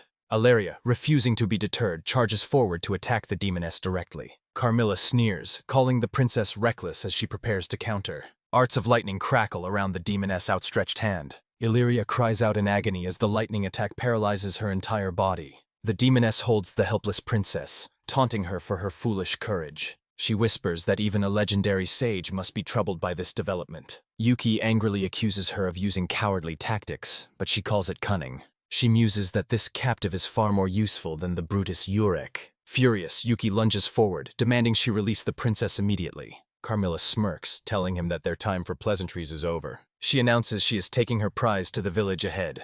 As Illyria screams his name, they vanish in a flash of dark energy. Yuki and Aina are left shouting their friend's name into the empty air. Yuki clenches his fist in rage, cursing his own powerlessness. Aina comforts him, telling him not to blame himself for being caught off guard. She tries to reassure him, believing they wouldn't harm a hostage. He asks how much further it is to the village, and Aina says it's close. Suddenly, Sway's horn begins to glow with a strange energy. The little dragon senses a great and evil magical power gathering nearby. Aina realizes something terrible is happening in her home. They must hurry. They cautiously approach the outskirts of the hidden elven settlement. They see the fortified village gate, but Yuki knows a direct approach is foolish. He observes the eerie silence, suspecting the lookouts have been silenced. Aina tells him not to worry and to follow her lead. She leads him to a specific spot at the edge of the forest. An illusion fades, revealing a secret staircase she prepared for emergencies. Yuki worries about an ambush, but Aina believes the path is safe. She explains that only a handful of elves know of this secret passage. At the end of the tunnel, she declares they can now enter safely. Their arrival is met with a piercing scream for help from a nearby alley. They find a young elf girl being assaulted by leering, horned demons. She cries out in terror as the demons tear at her clothes. Yuki roars that he is coming to save her now. He and Anna leap into action, cutting down the vile creatures. Aina rushes to the girl's side, asking if she's all right. The rescued elf stares at Aina with wide, shocked eyes. The two recognize each other. Is Aina's younger sister Shoal. They embrace in a tearful hug, relieved to find each other safe. Yuki confirms that the young elf is indeed Anna's sister. Aina introduces Yuki to Shul as the man who saved her life. Aina urgently asks her sister what has happened to their village. Shul explains that demons invaded and began capturing elves to drain their magic. Yuki wonders why the demons would need such a vast amount of magic. She looks away, saying she doesn't even want to consider the reason. She fears they're trying to summon the ancient evil dragon. This legendary beast was sealed away after challenging the gods themselves. Yuki asks Sway if it knows of this creature, and the dragon confirms it does. Sway explains that evil dragons are those used by the demon race. Yuki reveals Sway as the incarnation of the legendary Water-Eye Dragon. Shul is stunned, wondering who Yuki must be to command such a being. He smiles humbly, saying he is merely a passing sage. The title shocks her. She asks if he is the Almighty One of Prophecy. Their legends speak of a master of all arts who commanded dragons. Yuki cheekily confirms that he can, coincidentally, do all those things. Overcome with hope, Shul declares that this must be the guidance of fate. She presents him with a thick, ancient grimoire as a gift. He asks what the book is, and Anna recognizes its importance. She explains it's a sacred elven text she saved from the invaders. She cannot read the ancient text, but she believes that he can.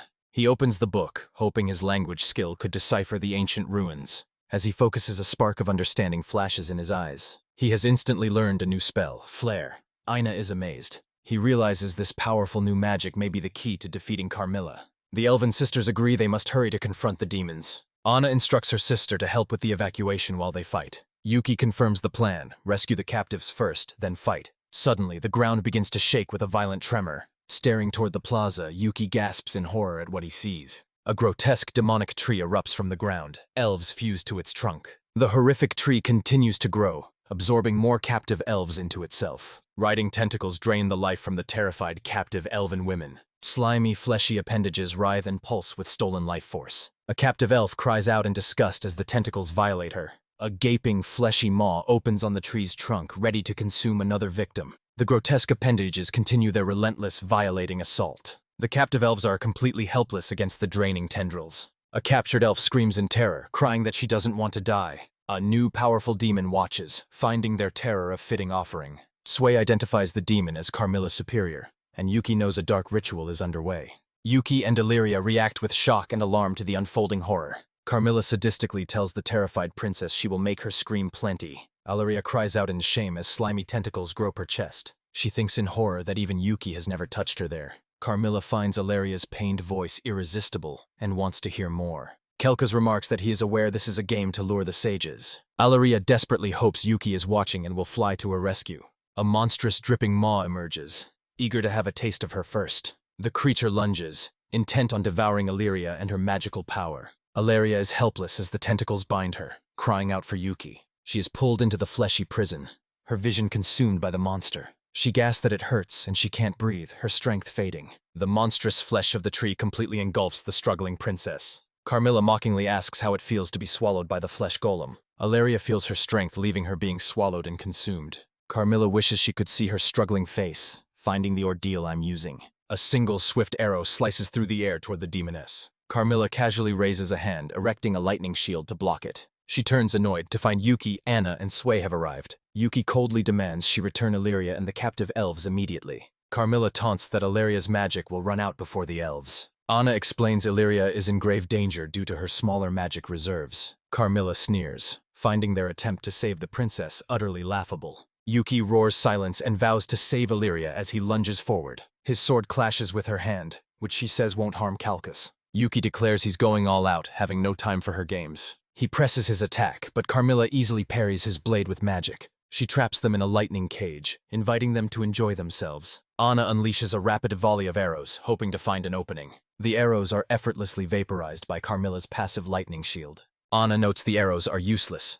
Yuki sees the shield, anticipates them. Yuki realizes her predictable defense can be turned against her. He tells Anna to fire a random scattered volley to threaten Carmilla. Aina trusts his plan and declares she will do it, loosing her arrows. Carmilla scoffs at the scattered arrows, telling her to aim better. She confidently declares she will simply knock them all down again. As her shield expands, Yuki shouts now and activates his skill. Yuki asks if she has the luxury to defend against him this time. He bursts through a gap in her defense, his sword piercing her shoulder. Carmilla stares in disbelief, wondering how he managed to land a hit. Yuki explains her lightning shield was too precise, anticipating every arrow. That precision created a momentary gap, which was all he needed. Carmilla clutches her wound, enraged that he bypassed her lightning. Aina declares she will now unleash a full, chaotic barrage of arrows. Carmilla snarls, calling the constant attacks a nuisance. She questions how many times they will try the same useless trick. Yuki activates his skill again, preparing to exploit another opening. He moves faster than her lightning, making her question the sage's power. Carmilla taunts that the trick won't work forever and threatens Aina. Aina warns Yuki that she is running low on arrows, but he knows. Enraged, Carmilla vows to make him regret scarring her beautiful face. Yuki retorts that she will be the one with regrets for harming Illyria. He holds up the grimoire and unleashes the ancient spell Flare. A beam of solar energy erupts, striking the escocked demoness. She's consumed by fire, recognizing the lost non-elemental magic. She refuses to accept defeat at the hands of a mere brat. Anna celebrates, but Yuki warns that the demoness is still alive. Charred and broken, Carmilla struggles up, insisting it is not over. She pleads with her master, Kelkas, for another chance to prove herself. She begs for the great power needed to defeat their enemies. A gloved hand reaches out from the shadows towards the defeated demoness. Kelkas appears, grabbing his subordinate by the throat. He coldly agrees, stating he will use her body and magic in exchange. He tells her she will be reborn with new victorious power. Dark energy consumes her as she screams, becoming a living sacrifice. Kelkas raises his arms, commanding the evil dragon to be resurrected. The vortex of dark energy coalesces, heralding the dragon's revival. Aina is horrified he would sacrifice a subordinate. Yuki sees his intent. Carmilla feels the power coursing through her in a wave of ecstasy. She cries out in pleasure, calling the overwhelming sensation the absolute best. Kelkas asks if the magic is sated or if it still craves more. The ground trembles as a colossal dragon emerges from the darkness. The revived evil dragon stands, its immense stats displayed to Yuki. Anna asks if this is the evil dragon. Yuki grimly confirms it. Kelka's name is the Ancient Beast, giving it the name Carmilla as a reward. He commands a new Carmilla to unleash the power she so desired.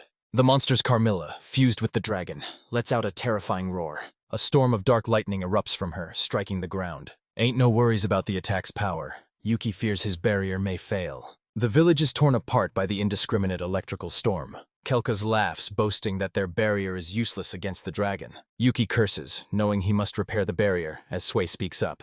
A Sui puffs out his chest, angrily insisting its master leave this to it. Yuki is surprised. Sui declares it won't forgive a dragon siding with demons. Yuki agrees to let Sui handle it, earning a happy thank you, master. The little dragon begins to glow, channeling an immense amount of power. In a flash of light, Sui transforms into the majestic water-eyed dragon. Kelkas recognizes the beast, noting it's a fitting test for his creation.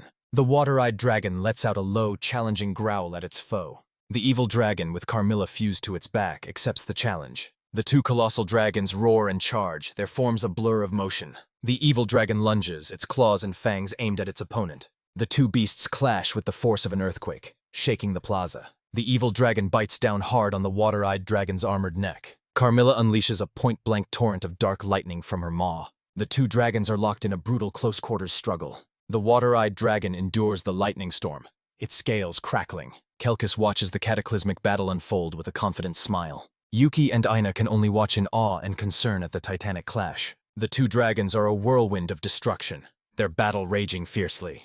High above, the resurrected evil dragon roars, with the demon lord Kelkas perched upon its back. Kelkas gloats over the destruction, declaring this the power that will bring ruin to the world.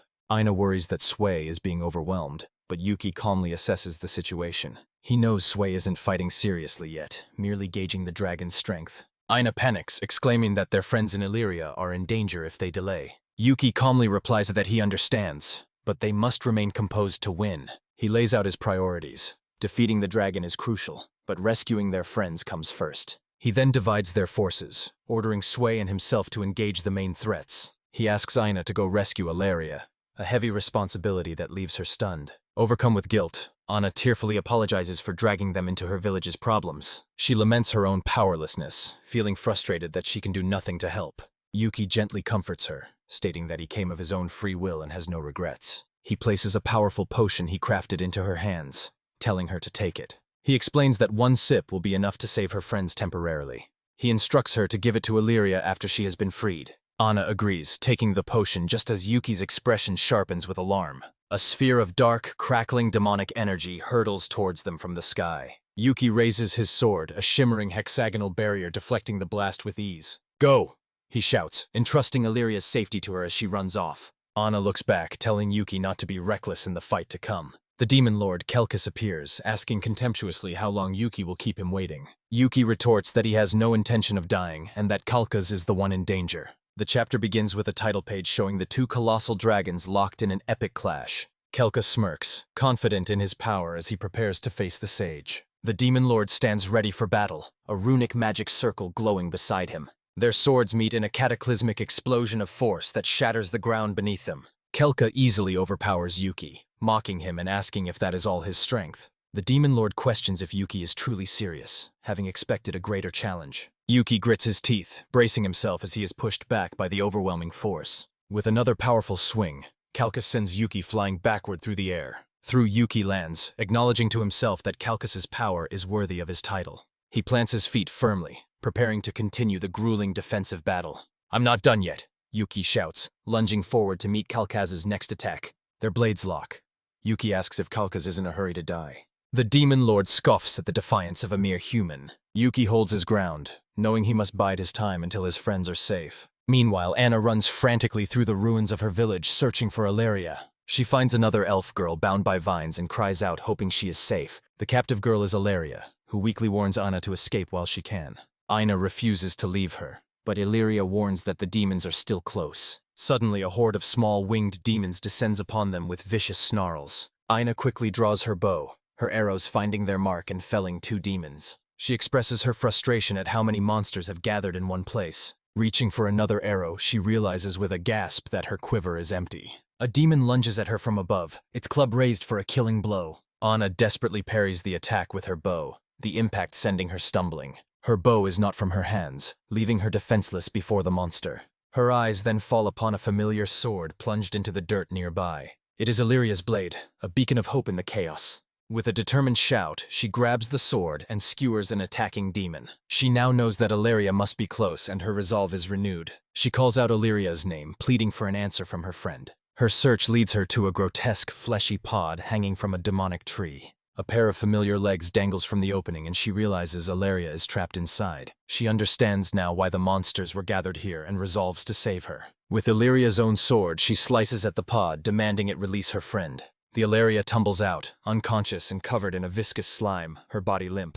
Aina catches her, pleading for her to be okay, relieved she came to help. She checks for a pulse and is relieved to find that her friend is still breathing. With no other way, she administers the life-saving potion with a direct kiss. Illyria begins to stir, her lips responding as the magic takes effect. Her eyes snap open, blushing furiously as she asks Aina if she just kissed her. Aina, tears of relief in her eyes, confirms that Yuki's potion has worked. Illyria leaps to her feet, flailing her arms with a surge of newfound energy. She feels stronger than ever before, ready to rejoin the fight. Anna explains that Yuki entrusted her with Illyria's rescue while he holds off the demons. Illyria asks where Yuki and Sui are, learning they're battling the revived evil dragon. The girls decide they must leave quickly, but Illyria notes that others are still trapped. Anna worries, stating she is out of arrows and Illyria is in no condition to fight. A monstrous clawed foot steps in a frame, signaling the arrival of more demons. Illyria and Anna find themselves surrounded by a new wave of wing monsters. "Stay back, Anna," Aliyah commands, stepping forward to protect her friend.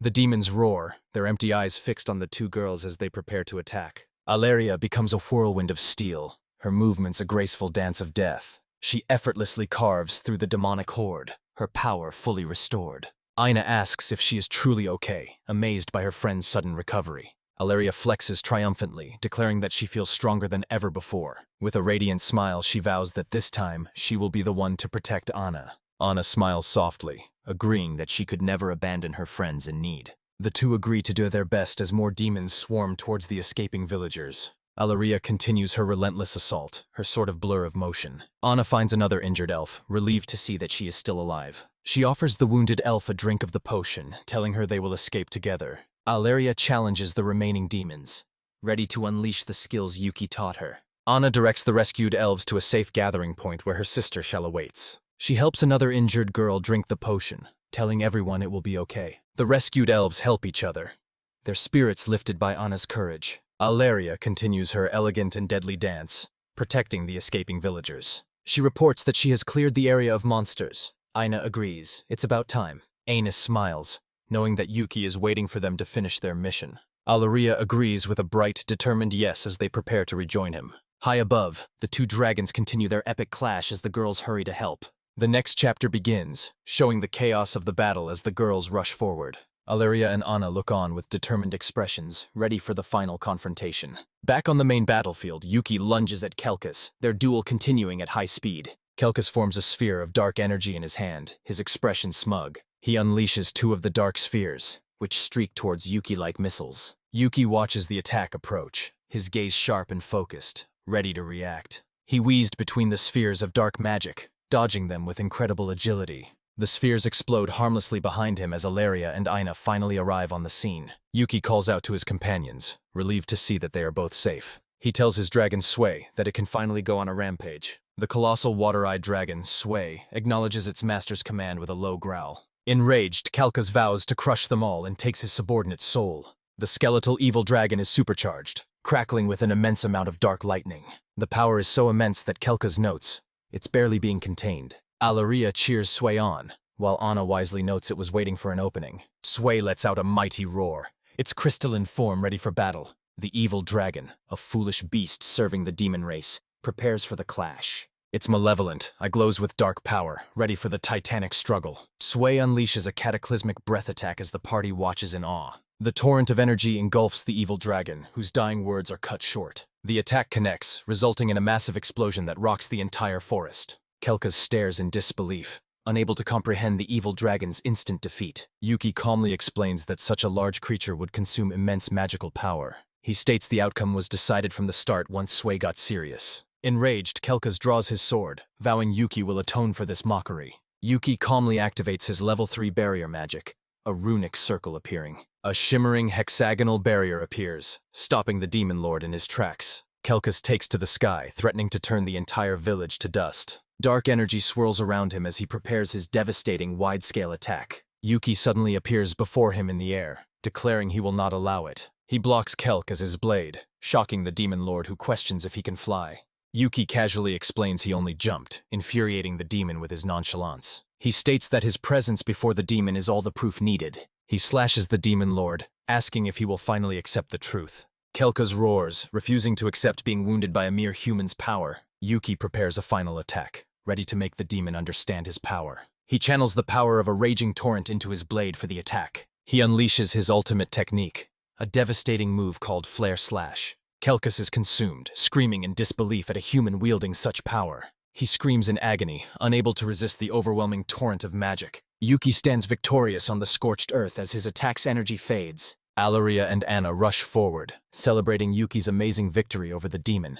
But Kelkas, broken and battered, pushes himself up from the ravaged ground. Yuki turns with a start, shocked that the demon lord is still moving. He urgently warns the girls to stay back. Kelkas is not yet defeated. Alaria stops in her tracks, letting out a small gasp of surprise. Anna is equally stunned, her eyes wide with disbelief at the demon's tenacity. Kelkas suddenly appears behind Yuki, grabbing him in a desperate, tight embrace. Clinging to Yuki, Kelkas snarls through gritted teeth that it isn't over. Alaria and Aina watch in horror from afar, calling out Yuki's name. Yuki struggles in the demon's grasp, demanding to know what he's planning. The girls cry out Yuki's name as Kelkas holds him amidst the wreckage. Kelkas snarls, demanding to know what Yuki is doing, vowing it's not over. He calls Yuki a stubborn pest for daring to stop the evil dragon's revival. He declares he won't die alone and will take them all with him. Anna and her sister realize he plans to blow himself up with the village. He taunts the sage, asking what he'll do in this dark magic-nullifying space. Yuki grunts in frustration, caught in the demon lord's suicidal final gambit. The girls realize a barrier around everyone would be too weak to hold. Yuki desperately searches for a way out, wishing he could teleport them away. The idea of another space triggers a sudden, brilliant realization for Yuki. He tells the surprised demon lord that things won't go his way. A glowing magic circle erupts at their feet as Kelkas cries out in surprise. The demon lord roars as a strange force begins to pull on him. He screams in confusion, feeling his body being sucked into the strange magic. He cannot comprehend such a magic even existing, let alone how it works. He screams, unable to understand the magic or how to possibly counter it. Yuki notes the magic prevents Kelkas from even releasing his stored energy. With a comical pop, Kelkas is sucked into Yuki's hexagonal item inventory. Alaria and Aina can only stare, letting out a collective gasp of shock. Yuki looks at his inventory, where a tiny, trapped Kelkas is immobilized. Yuki wonders if it's over as the girls rush towards him, cheering his name. Alaria throws her arms around a blushing Yuki, exclaiming that he did it. Aina asked what just happened, while Illyrian notes it's a new sight. Yuki explains his storage magic, which Aina calls ridiculously overpowered. He admits he never imagined he could use his storage to seal someone. They realize that as long as he's sealed, the demon can do nothing. Yuki notices he has acquired a brand new skill, Demonic Energy Level 1. He wonders if sealing the demon gave him new power. Sway cheers its master. The party praises Sway for its hard work, calling it amazing and reliable. With the danger gone, they decide to regroup and assess the heavy damage. The party makes its way towards the entrance of the underground shelter. Inside, Aina's younger sister Shul spots her and calls out her name. The elves flock around her, joyfully exclaiming that Anna-sama has returned. Aina tells her people they endured well, relieved that they are all safe. Yuki and Illyria are surprised to hear the villagers address her so formally. Anna and Shul explain that their family are the hereditary rulers of the village. Anna explains that practical matters are left to her capable younger sister, Shul. Aina firmly takes both of Yuki's hands in her own, getting his attention. She thanks him on behalf of the village, which makes Yuki feel shy. She insists on giving him a reward, telling him to ask for anything. Yuki is taken aback by her sudden and insistent offer of a reward. He humbly dismisses the offer, saying he doesn't need any kind of reward. Anna muses that with his power, Yuki could have anything he wants. Her expression suddenly shifts as a brilliant idea flashes through her mind. She excitedly tells Yuki she has a great idea, much to his confusion. She leans in close, a blush on her cheeks as she calls his name. She proposes marriage, leaving Yuki and a shocked Illyria completely speechless. Illyria and Shula erupt, scolding Anna for making such a decision alone. Anna argues that as ruler, marrying him to rule together is a good idea. She gets close to Yuki, confident they would rule the village well together. Yuki panics, stating he has no intention of settling down or ruling. Aina looks dejected and slumps her shoulders at his immediate refusal. She insists she won't be satisfied with just his thanks as a reward. Yuki pauses for a moment, thinking about what he could possibly ask for. He finally relents, saying there is just one thing he would ask of her. He says that skilled people like her are needed to improve the world. He asks her to continue traveling with him as his trusted companion.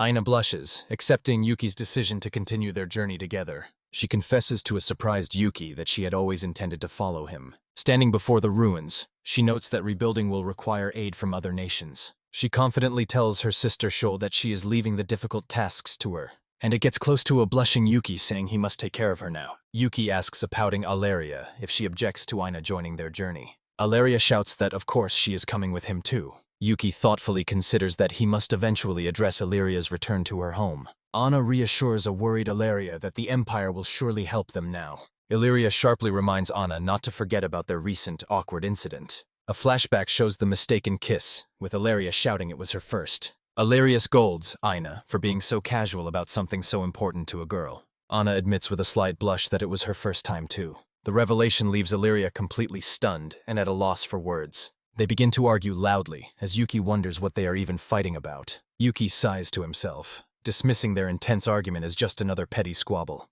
The two girls were along him, shouting that it's not a petty matter. Ina looks at Illyria with a competitive smile, a new challenge in her eyes. Illyria agrees they must now compete to see who can win Yuki's affection. She'll sighs to her fellow elves, lamenting her sister's incorrigible and headstrong nature. Yuki notes with weary resignation that things are getting noisy again, as always. Clinging to his arms, the girls agree the demon threat is over for now. Yuki looks out of the mountains, realizing his otherworldly life is far from over. 1 month later, King Regulus reflects on the many challenges of his new role. He warmly welcomes Yuki and his companions to the throne room of Oswald Castle. The king explains that an envoy has arrived from the Wireless Empire. Yuki and Illyria are shocked to hear of an official inquiry in her whereabouts. Illyria panics, terrified her father will drag her home and discover their arrangement. Yuki tries to calm her, insisting that her return has not been decided yet. Regulus suggests Yuki explain the situation, wondering why he looks so troubled. The king reassures them, stating this is no ordinary envoy, and he will trust Yuki. As the envoy approaches, Yuki and Illyria wonder who could have been sent. Illyria gasps in shock as her older sister, Misha, the first princess, appears. Misha winks playfully, confirming that she is indeed Illyria's older sister. She gives her younger sister a gentle noogie, chiding her for running away. Misha then turns to Yuki asking if he is the legendary sage. She gives him a knowing and slightly mischievous look, her curiosity piqued. Misha gets close, saying she has heard all about how he has cared for Illyria.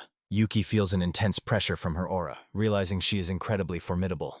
Illyria nervously asks if Misha is here to take her back to the Empire. Misha winks, suggesting that as Illyria's benefactor, Yuki should be invited too. Yuki thinks it is a good opportunity to visit the Empire and accepts. Illyria agrees to go if that is what Yuki wishes to do. Regulus declares that Yuki will go as the kingdom's official envoy. Yuki is stunned by the sudden appointment, questioning his new role. He worries that as a mere adventurer, he's not fit for the title. King Regulus explains that he has been looking for a way to reward Yuki. He announces his intent to grant Yuki a noble title in his own territory. The king's ministers discuss granting him a territory 10 or 20 times the norm. Yuki internally panics, dreading the thought of becoming a middle manager. He tries to refuse, but Regulus insists the hero of the nation be rewarded. An advisor suggests a new title with diplomatic authority, but without land.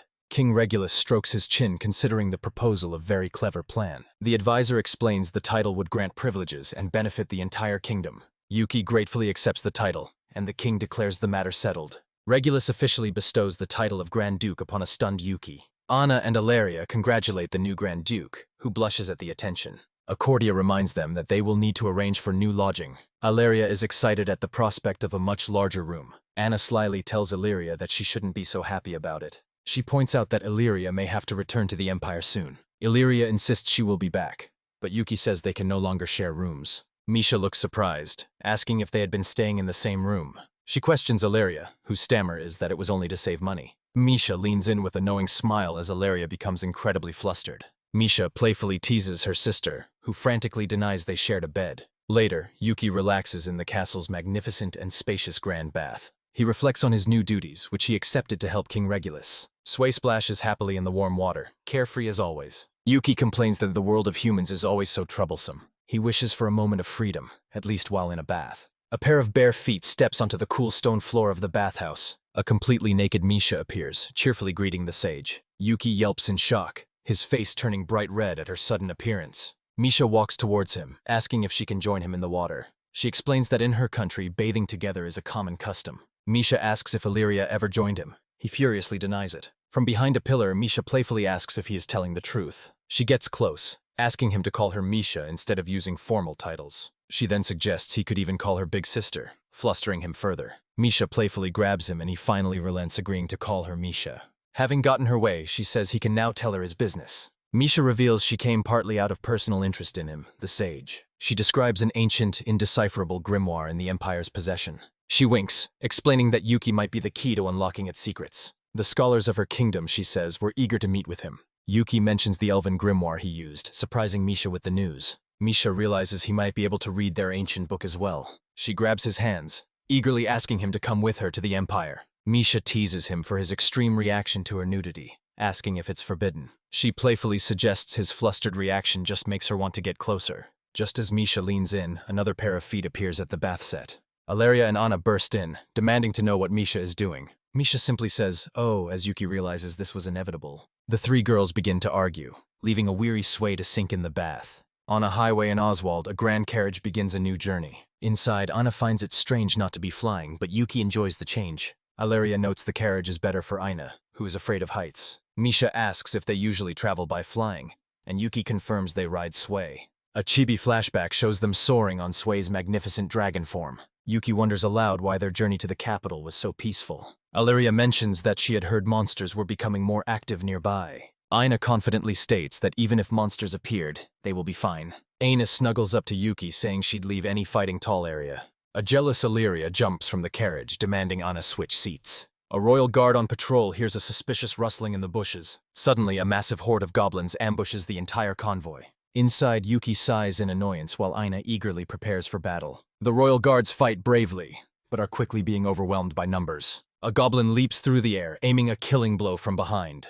Illyria bursts from the carriage, her sword flashing to save the guard. She tells the grateful guard to regroup while she and Aina join in. Misha is impressed by Illyria's skill, which Illyria credits to Yuki. Aina eagerly notches an arrow, ready to let loose on the horde. Her arrows strike true, felling 3 goblins with pinpoint accuracy. Yuki watches proudly, realizing his friends are handling the situation well. He notes with some concern that the enemy force is larger than expected. Anna focuses intently, her sharp elven eyes lining up another shot. Her arrows strike the massive slime lord, but have no visible effect. 2 goblins emerge from the trees, carrying strange, pulsating white sacks. Ilaria is caught by surprise as the goblins charge directly at her. She lets out a startled gasp, not understanding their new tactic. Seeing the danger, Illyria shouts a desperate warning to Anna. A goblin hurls its projectile, drenching Ilaria in a foul, sticky slime. Aina rushes to her side, asking what the disgusting substance is. Enraged, Anna draws her bow, furious at what they did to Illyria. Another goblin charges forward, taking advantage of her momentary distraction. Aina cries out as she too is covered in the sticky slime.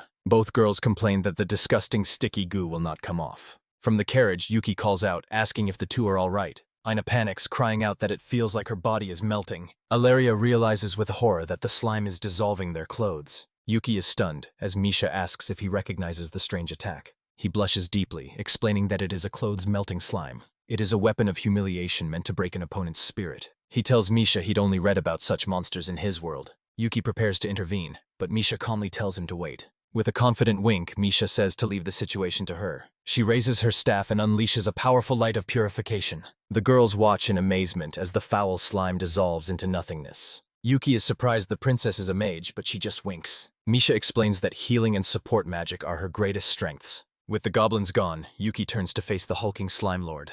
He draws his sword, confidently declaring that he is its opponent. He rushes forward, his blade poised to strike the massive creature. His sword slices deep, but the monster's gooey body instantly reforms. Realizing physical attacks are useless, he retreats as Misha steps in. She begins a powerful incantation summoning the spirits of the wind. She unleashes a swirling vortex of hot, drying wind upon the monster. The creature's surface hardens, and Misha shouts for Yuki to attack. Yuki lunges, his sword shattering the monster's now brutal form. The once mighty slime lord is instantly reduced to a pile of dust. He stands ready, his sword held firm as the creature is defeated. He turns a check on Illyria and Anna, relieved the attack worked. They wail in embarrassment, saying they can't return to the Empire like this. Misha calmly tells them both to hold still for just a moment. She casts another spell, the light of restoration, to fix their clothes. Their outfits magically reform, and they cheer in delighted relief. Yuki is amazed by the convenient magic, while Misha notes its limits. She explains the magic simply restores clothes using their shape memory. Yuki realizes the importance of magic and resolves to learn more. Sui asks its master what he is thinking, but Yuki says it's nothing.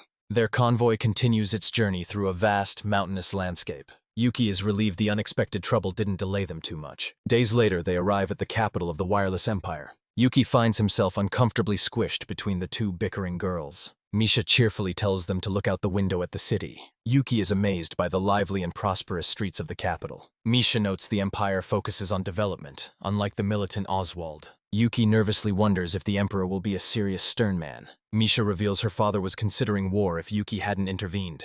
The girls reassure the nervous Yuki, promising they will protect him. Misha announces their imminent arrival at the Grand Imperial Palace. They stand before the heavy ornate doors of the audience chamber. Agar announces the arrival of Princess Misha and Princess Illyria. The emperor's stern face breaks as he cries out his daughter's name. Illyria looks up at him, nervously addressing him as father. He pulls her into a tight, tearful hug, overjoyed that she is safe. He gently scolds his daughter for leaving without a single word. The empress smiles warmly, glad that her daughter has returned unharmed. The emperor confirms that King Selbel had threatened their nation as well. Misha formally presents Yuki as the one who saved them from crisis. The emperor addresses him and Yuki stammers a humble greeting. The emperor states he has already heard the many rumors about the sage. Yuki meekly confirms the stories of his heroic deeds are all true. Misha mischievously reveals that Yuki and Illyria were sharing a room. The emperor's jaw drops in complete and utter shock at the news. He demands confirmation, while a blushing Illyria tries to explain. The emperor's eyes glow with a terrifying intensity as he glares at Yuki. He grabs Yuki, booming that this is proof of their fated meeting. Anna, Illyria, and Misha look on with wide-eyed, happy surprise. A confused Yuki asks what the emperor means by all of this. He explains that Illyria is at an age where she needs a partner. He formally asks Yuki if he will agree to become Illyria's husband. Yuki is utterly stunned, his mind unable to process the proposal. Illyria is delighted, but Anna loudly protests the sudden development. The emperor cheekily suggests that Yuki could marry Misha as well. He muses that he thought the two of them were getting along well. Illyria blushes, admitting it all depends on Yuki's feelings for her. The emperor presses the issue, asking Yuki to consider the marriage. The emperor muses that taking time with relationships is the custom of this world. He finally recalls meeting his wife at Yuki's age and marrying her quickly. Yuki respectfully disagrees, suggesting that they don't need to rush into marriage. The emperor, with a serious expression, asks Yuki to explain what he means. Yuki explains marriage is more than a ceremony. They can be together without it. The emperor finds Yuki's reasoning profound, while the empress thinks he's overreacting. The empress warmly agrees with Yuki, adding that they are both still very young. The emperor concedes that his wife has a point, agreeing with her assessment. He then turns to Illyria and asks for her opinion on the matter. Illyria joyfully hugs Yuki, declaring that she is happy with anything as long as they are together. The emperor laughs heartily, proclaiming that the couple's own happiness is most important. He formally entrusts his daughter's well-being to a very nervous Yuki. Later that night, under a crescent moon, a tired sigh is heard. Exhausted, Yuki collapses onto his bed, admitting he was drained from the stressful conversation. Illyria reassures him, saying her father wasn't angry, but rather surprised by him. She explains her father simply found his way of thinking to be interesting. Both Yuki and Illyria admit they are incredibly relieved by how things turned out. As they relax, Illyria gently takes Yuki's hand in hers. She's overjoyed by her parents' approval, while Yuki still seems a bit flustered. Illyria playfully climbs onto Yuki, asking him to be sweet to her. The door bursts open as an angry Anna demands to know why she was separated. Yuki and Illyria are frozen in shock, caught in a compromising position. Aina joins them on the bed, accusing Yuki of trying to be intimate without her. She argues that the large room is unsettling and they should all sleep together. Anna reminds Yuki she hasn't given up on him, much to Illyria's annoyance. Sway the dragon floats in announcing that it will sleep with everyone too. Anna and Illyria happily cuddle up to Yuki, one on each side. Yuki sighs in resignation, trapped between the two sleeping girls in Sway. He muses that even with a different bed, his situation remains unchanged. The Imperial Palace stands silently under a starry night sky. Yuki thinks that while the bed is bigger, his sleeping comfort hasn't improved. As he sleeps, Aina whispers that this situation isn't so bad after all. She leans in close, asking if her breasts aren't the better choice. Aina then playfully smothers Yuki's face, much to his muffled surprise. He realizes he is completely pinned, unable to escape their sleepy affections. Illyria, dreaming, murmurs Yuki's name and asks him to hold her close. She pulls him towards her, causing him to let out another muffled protest. Yuki despairs, realizing he can't sleep and is at their mercy. A dark, ominous presence begins to manifest in the corner of the room. Yuki's eyes snap open as he senses the evil aura looming over them. The spectral form of Kelkas appears, mockingly asking if Yuki was enjoying himself. Yuki recognizes the Demon Lord, shocked that he is able to communicate again. Kelkas explains he has not escaped, but merely connected to Yuki's consciousness. Yuki sees an opportunity, stating he has some questions for the demon. He immediately demands to know the true reason for resurrecting the evil dragon. Kelkas scoffs, but Yuki presses him, noting the dragon's purpose had to be long-term. Yuki smiles coldly, asking if Kelkas is fine with being completely erased. The demon is shocked by the threat of his utter annihilation. Yuki reveals he can delete Kelkas at any time, showing him the system prompt. Enraged. Kelkas calls Yuki insolent, but Yuki simply tells him to talk. The demon reveals this dragon was meant to destroy the capital and its people. However, he admits that Yuki's unexpected arrival had thwarted his grand plan. Yuki deduces the goal was more than just destruction, possibly world conquest. Kelkas smirks sinisterly, hinting at a purpose that lies far beyond that. He states that all his actions are merely to follow the Demon King's will. Surprised, Yuki asks who the Demon King is and where he can be found. Kelkas replies that even he does not know the Demon King's exact location. He explains that such a mighty being does not speak directly to his servants. He finds it suspicious that Yuki has never seen the Demon King in person. Kelkas then reveals that some high-ranking demons live disguised among humans. The revelation leaves Yuki completely stunned and speechless. The demon leans in, whispering that another faction of demons is hiding in this very country. He explains that he knows this because demons can resonate and amplify each other's power. This resonance has temporarily boosted his own power, allowing him to speak to Yuki. As Kelkas begins to fade, he promises they will fight again.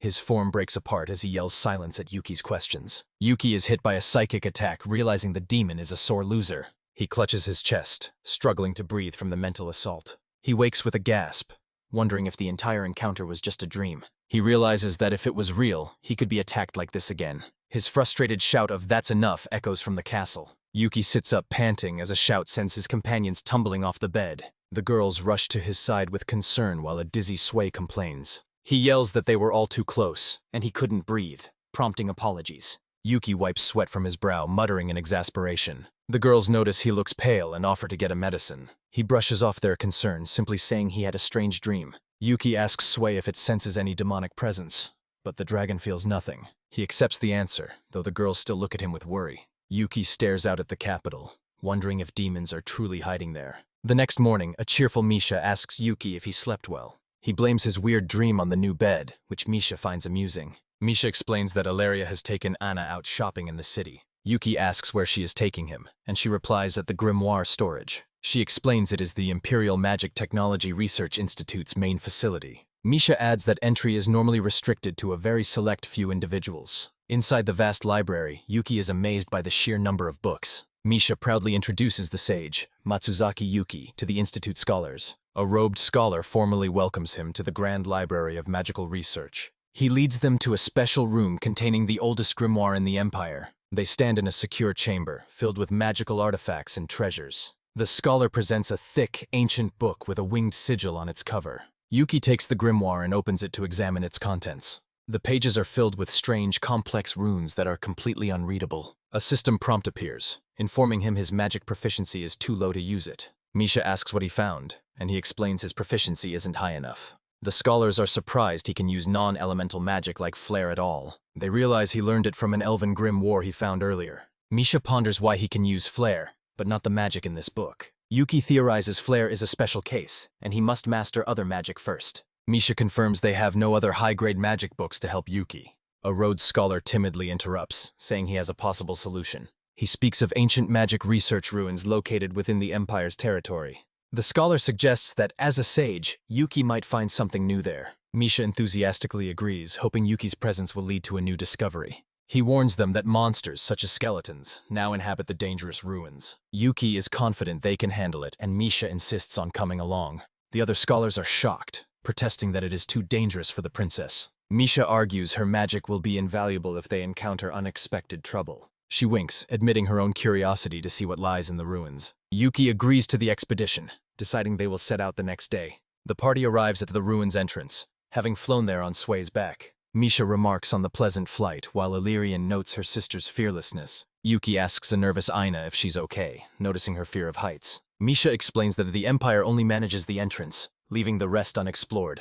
The ruins were once a mage facility, but monsters now thrive on its magic. Alleria understands that the abandoned site has now become a natural aberth. Misha raises her staff, calling on light spirits to banish the oppressive darkness. She casts guiding light and a magic circle brightly illuminates the path forward. Alleria finds the glowing corridor creepy, while Yuki tells her to watch her step. She asks if Yuki is comfortable in such a place. He finds it familiar. Suddenly, a skeletal foot cracks through the stone wall beside them. 3 armed skeletons emerge their stats, identifying them as level 30 undead. Illyria shrieks in terror, but Yuki calmly tells her they are only bones. He swings his sword, quipping the hill, put the awakened skeletons back to sleep. He shatters the skeletons, and Illyrian notes his surprising lack of fear. The scattered piles of bone begin to twitch and rattle on the floor. Anna urgently warns the others that something is wrong with the monsters. The skeletons rapidly reassemble themselves, rising once more to attack. Misha steps forward, declaring that she will handle the regenerating undead. She vaporizes them with holy magic, and Yuki remarks that they should be fine now. Anna is deeply impressed by Misha's power, while Illyria is simply in awe. Ina points out that Misha succeeded because she exploited the monster's weakness. She wonders aloud if they could temporarily enchant their own weapons with elements. Illyria and Misha are unfamiliar with the term enchant, but like the idea. The girls eagerly ask Yuki to use his alchemy to create such items for them.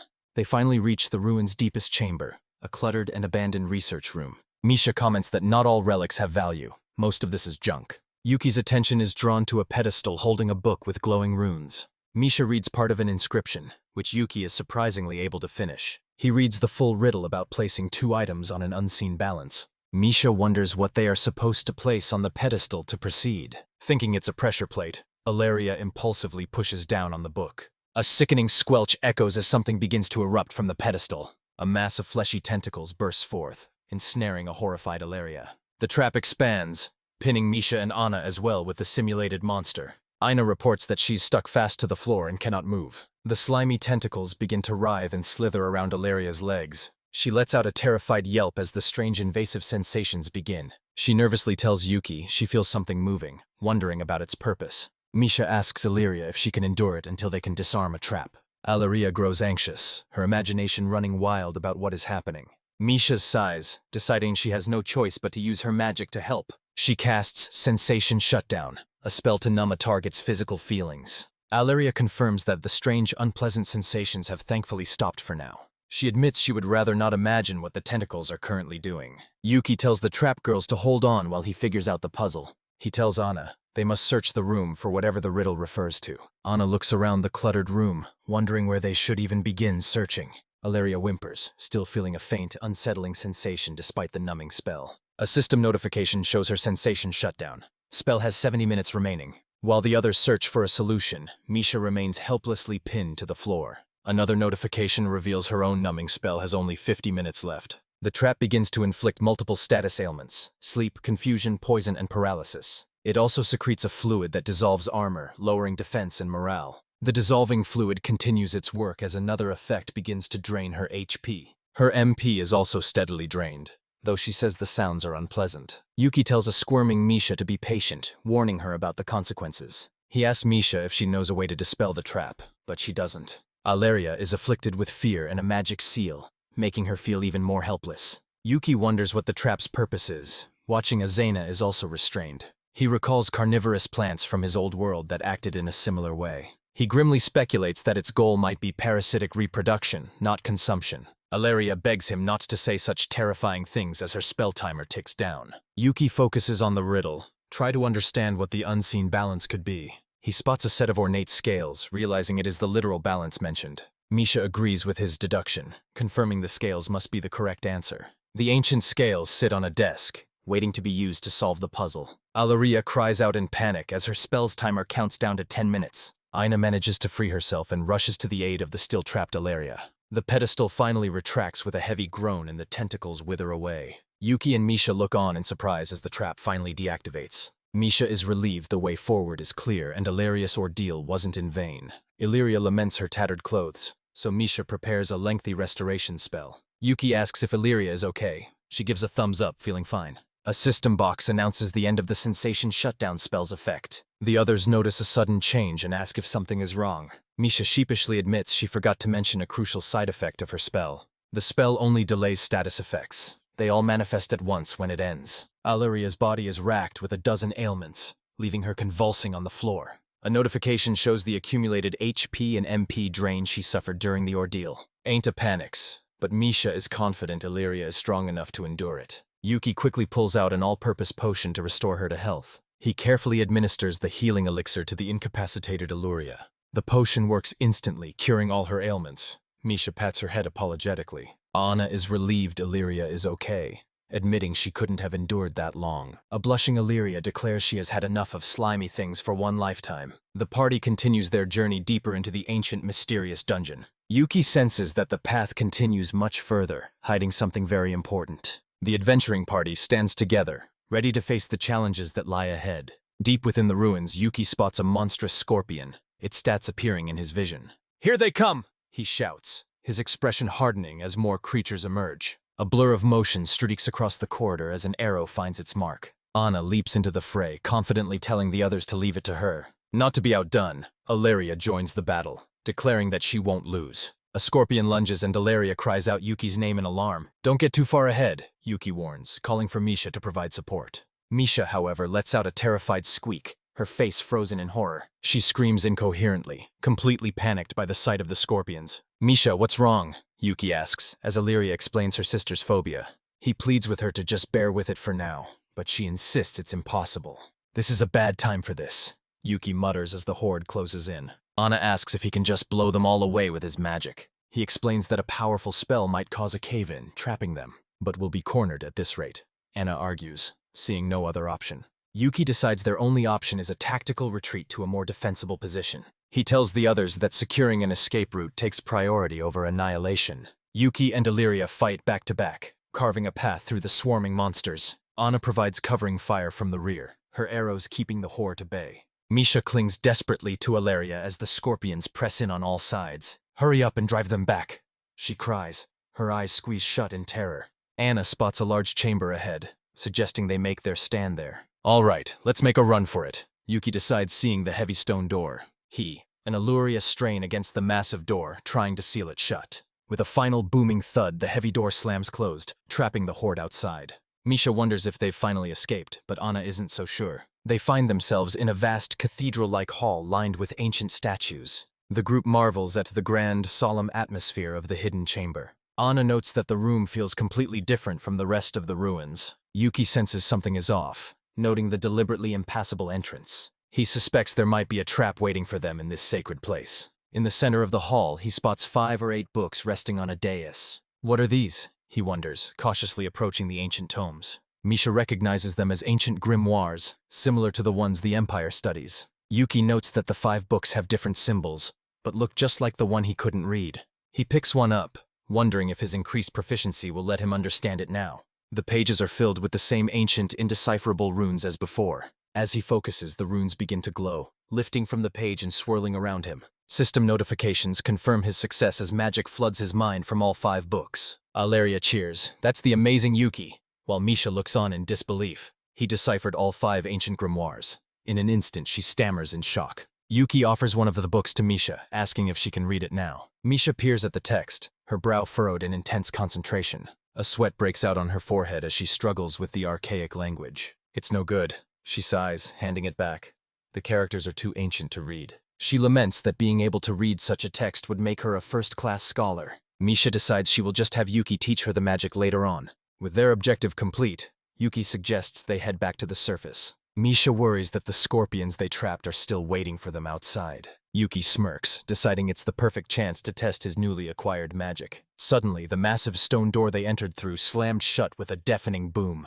"Yuki, the entrance!" Ilaria cries out as the wave back is sealed. A deep spectral voice echoes through the hall, addressing the one who holds the grimoires. It commands them to present the mark of the sage or be trapped forever. The party looks around in confusion, wondering what the mark of the sage is. The stone statues lining the chamber begin to crack and rumble to life. A stone hand flexes as the ancient guardian steps down from its pedestal. The statue takes a heavy step forward, its stone eyes glowing ominously. "The statues are moving!" Ilaria exclaims in shock. Yuki understands immediately, so defeating these guys is the proof of the sage. The party finds themselves completely surrounded by 6 animated stone guardians. One of the stone golems raises its massive sword, preparing to strike. "Ilaria, be careful," Yuki warns. They're surprisingly nimble for stone. Ilaria meets the golem's attack head-on, the impact cracking the stone floor. She strikes its shield while Anna unleashes a volley of arrows from behind. The arrows thud harmlessly against the golem's magically reinforced body. "My arrows should be able to shatter that stone," Anna says in frustration. Yuki realizes the statues are magically enhanced, making them incredibly durable. He definitely dodges a spear thrust from one of the advancing golems. Leaping into the air, he evades a sweeping sword attack from another. Realizing they need a better strategy, he calls out to Misha for help. "Misha, can you do anything with your offensive magic?" he shouts. She sheepishly admits she isn't good at attacks, but excels at support magic. "If it's just buying time you need, I can't help," she declares confidently. Raising her staff, she casts Iron Thorn Prison, a powerful binding spell. Thick, thorny vines are rubbed from the floor and snaring the stone guardians. "This won't hold them for long," Misha warns, urging them to think fast. Surrounded and trapped, Yuki knows he must come up with a plan quickly. The full power of the sage is about to be put to the ultimate test. Ilaria asks Yuki if he has a plan, and he confirms it's a simple one. Anna wonders about the magic he just learned, and he explains his predicament. He admits that having learned so much magic at once has left him with too many options. To narrow down his choices, he activates his Demon Eye skill. He discovers each of the 6 golems has a different elemental attribute. The attributes are fire, ice, wind, earth, light, and dark. He realizes that the different elements are the key to their victory. They quickly deduce the elemental weaknesses. Water beats fire, wind beats earth, and light beats dark. Yuki decides that attacking with the opposing elements is their only path to victory. He finds the perfect spell in his new arsenal, enchantment magic. He explains his plan. He will imbue their weapons with elemental power. "It's all right," he says with a confident smile.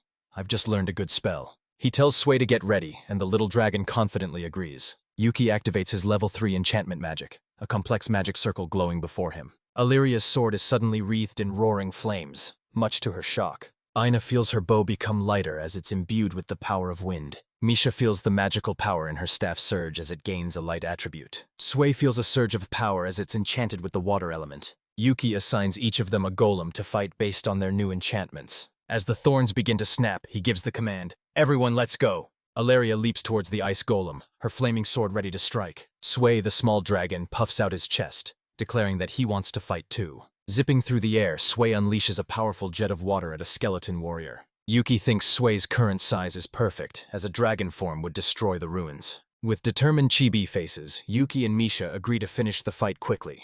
The battle becomes a chaotic whirlwind of magic and steel against the stone guardians. Yuki darts between 2 massive golems, his sort of blur as he deflects their spears. Illyria, his eyes narrow with fierce determination as she prepares to unleash an attack. With a powerful spinning slash, Illyria carves through a stone guardian with ease. From a higher vantage point, Anna loses a wind-infused arrow that shatters a skeleton.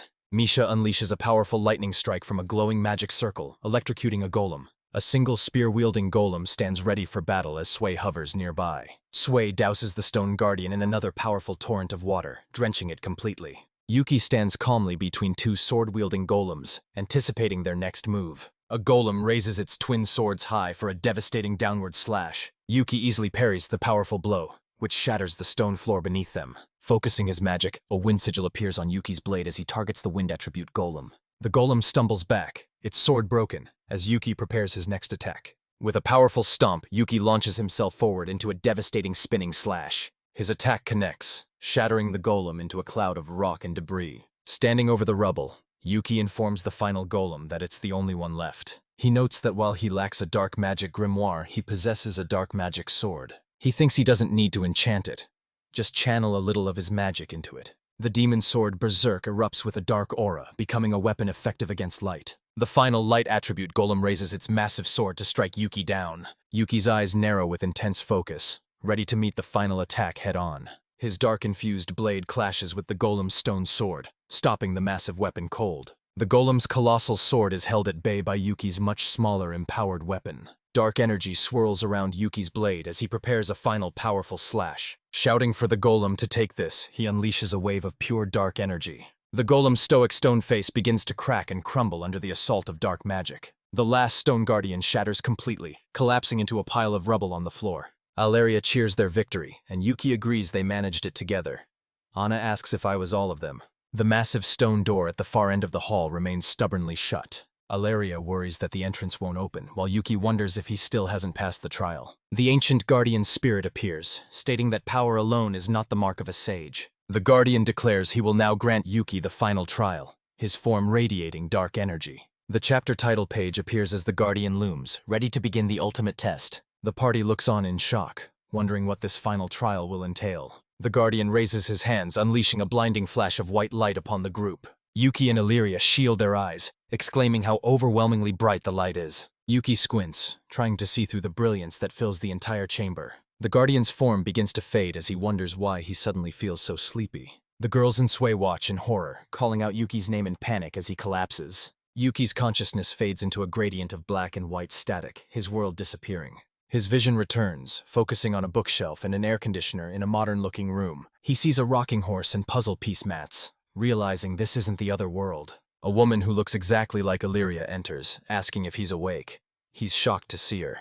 Alleria asks why he's staring, but Yuki finds he can only make baby noises. He sees his reflection and realizes with a jolt of horror that he has become a baby. He looks at his tiny baby hands, wondering what has happened to his body. The Alleria look-alike picks him up, cooing that he must have been hungry. She tells him to wait a moment as she unbuttons her shirt to breastfeed him. He looks on in disbelief, his mind unable to process what is happening. She brings him to her breast, telling Yuki-chan it's time for milk. He panics. She asks what's wrong and playfully urges him to drink up before the milk is gone. She repeats her gentle urging to drink, holding him close with a warm smile. He finds himself nursing, thinking it's not so bad and he can't fight a baby's instincts. The Alleria look-alike smiles sweetly, telling him to drink lots of milk. After feeding, he lets out a small burp, and she asks if his tummy is full. He wonders if this strange situation is the sage's trial, some kind of minigame. He knows he can't use his powers. He's just a baby with an adult mind. He must escape. He lies on the mat, looking at the curtains,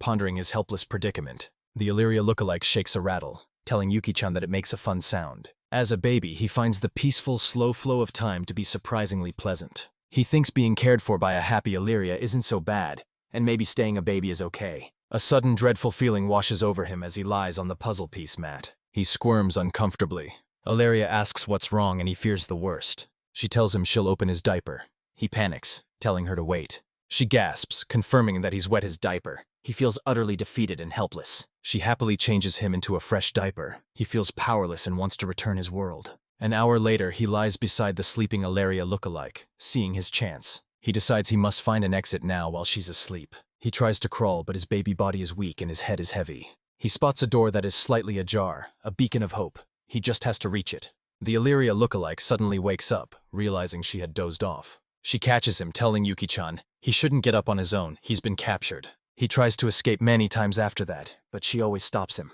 She scolds him for trying to leave, telling him it's time for his nap. He makes another desperate crawl for the door, ignoring her calls. She chases him, telling him to wait and catches him again. It's a repeating cycle of failure. He finally breaks down and cries, thinking he has to go back to the real Alleria. Another hour later, he's so exhausted he's about to fall asleep for real. But he steels his resolve, thinking he will succeed this time for sure. He knows he must follow the right steps to escape. There must be something he can use. He spots a plush toy in the corner. It's a stuffed version of his companion, Sway. A light bulb goes off in his head. He thinks he might be able to use it. He crawls over and places the Sway toy next to the sleeping Alleria, trusting in his friend. With a new sense of purpose, he begins his determined crawl across the room again. He reaches the door, believing that if he can get through it, he can return to his world. A voice calls out, telling Yuki-chan to wait. The Alleria look-alike's face twists into a horrifying demon as she asks where he's going. The demon reveals she isn't Alleria and that he will be a baby forever. He has to escape. He's frozen in fear, his legs refusing to move. The demon grabs him, declaring that she's caught him. She sneers that it's time to punish the naughty boy.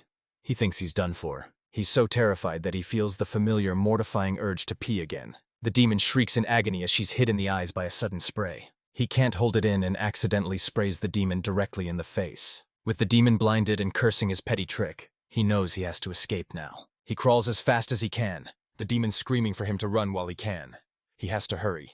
In a bizarre dream, Yuki is a baby, crawling desperately toward an open door. He thinks he's about to escape, but a sparkling light suddenly lifts him up. His entire world dissolves into a blinding, all-encompassing flash of white light. With a soft groan, Yuki's eyes flutter open as he slowly returns to consciousness. He awakens in Illyria's lap, surrounded by his worried friends, who are relieved he's okay. Illyria explains he fell asleep suddenly. He realizes it was all just a strange dream. Blushing, he admits he dreamed of being Illyria's baby, much to Ina's shock. Ina demands to know whose baby he was, but Yuki admits he has no idea. Illyria leans in close, teasing that he must be surprisingly eager for her affection. Flustered, Yuki admits that despite the weirdness, the feeling wasn't entirely unpleasant. He recounts the rest of the dream as the girls listen, Ina pouting that she wasn't in it. He mentions that Sway was a big help, and a little dragon puffs its chest with pride. The spectral form of the ancient guardian materializes before them once more. The guardian announces that Yuki has passed the trial and is worthy of the sage's wisdom. With a great rumbling sound, the heavy stone door at the far end of the hall opens. Misha expresses her relief that the barrier is gone, and Yuki agrees they can finally leave. The guardian states his purpose is fulfilled now that the sage's wisdom has been passed on. His form begins to fade as he urges them to leave the ruins quickly, bidding them farewell. Misha and Anna are confused by his sudden and ominous warning to hurry. The stone walls around them begin to crack and tremble with great force. The entire party looks up in alarm as the ancient ruins begin to collapse around them. An earthquake rocks the chamber, and the party braces themselves for the imminent destruction. Misha shouts that the room is collapsing and that they must escape immediately. The massive door they sealed earlier bursts open with a tremendous crash. Misha screams in pure terror as the horde of giant scorpions swarms into the room. Anna asks Yuki what to do, and he considers using magic to neutralize the threat. He quickly realizes that a powerful shockwave would only cause a worst cave-in. Instead, Yuki unleashes a powerful wave of ice magic from a glowing blue circle. The entire seething mass of scorpions is instantly frozen into a solid, glittering block. Misha, still terrified, cries out as even more scorpions pour in from other corridors. She clings to a flustered Yuki, begging him to get her out of there now. Yuki takes charge, ordering everyone to run while he holds back the pursuers with magic, as they sprint down the crumbling hull. He uses earth magic to reinforce the walls. Misha shouts that the exit is just ahead as they race through the dark tunnel. The party finally bursts out of the ruins entrance and into the bright sunlight. The entire ancient structure implodes behind them in a massive cloud of dust and debris. Standing safely outside, Yuki confirms that they made it out just in the nick of time. Misha laments the loss of a great discovery, while Yuki is just glad they survived. Illyria wonders if the Stone Guardians waited all those centuries just for Yuki's arrival. Yuki finds the thought of such a long and terrifying vigil to be unnerving. He decides it's best to return to the Imperial capital for the time being.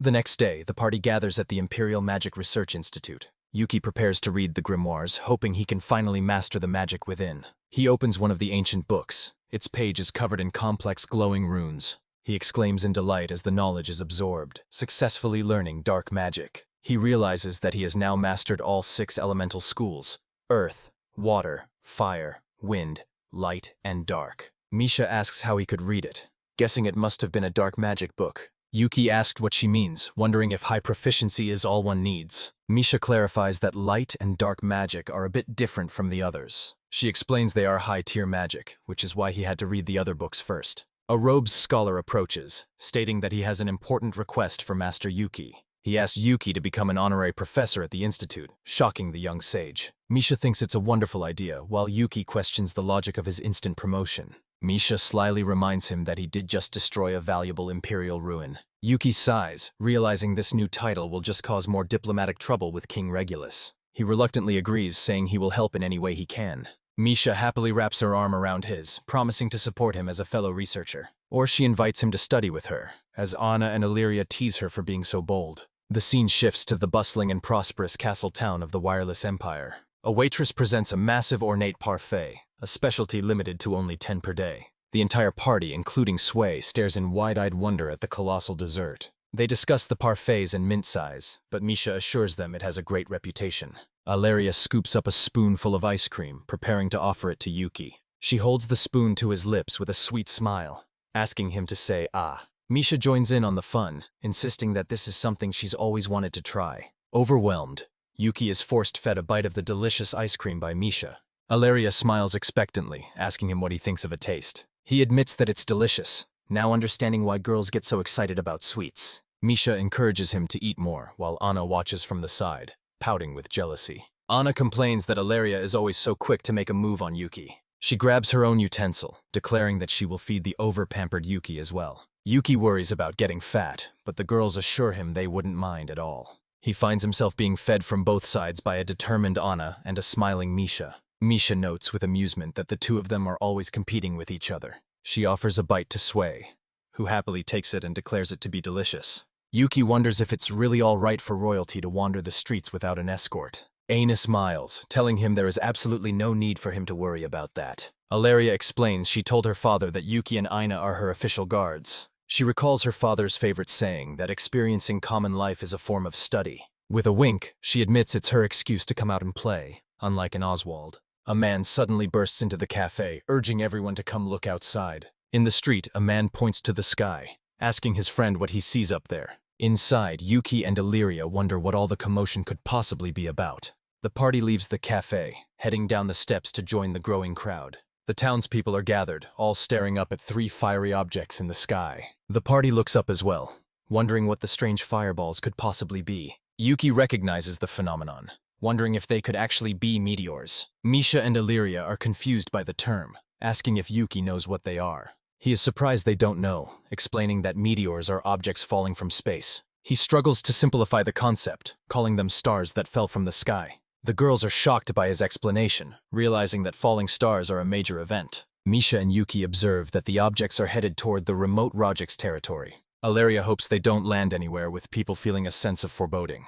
Yuki tries to reassure her, noting it would be a true disaster if they hit the capital. Misha, however, remains silent, a look of deep concern clouding her features. Yuki asks what's wrong, and she says it reminds her of a legend about ancient magic. She recalls a tale of a forbidden spell used by demons to rain fire from the sky. The technique was thought to be lost, but she now fears that it might still exist. Yuki muses on the concerning idea of forbidden ancient magic being used again. He realizes that this strange event means they will have to go investigate the aftermath. As Yuki and his companions walk, they are unknowingly watched from a high battlement. A rogue figure reports to a skeletal warrior that the sage has seen the meteors. 3 fiery projectiles streak across the sky, destined for the remote land of projects. The disgraced shield hero, Katash, asks his robed ally if the impact is precise. His ally offers to destroy the capital, revealing a terrifying and unknown form of magic. The sinister figure preys on Katash's misfortune, reminding him of his humiliating exile from Oswald.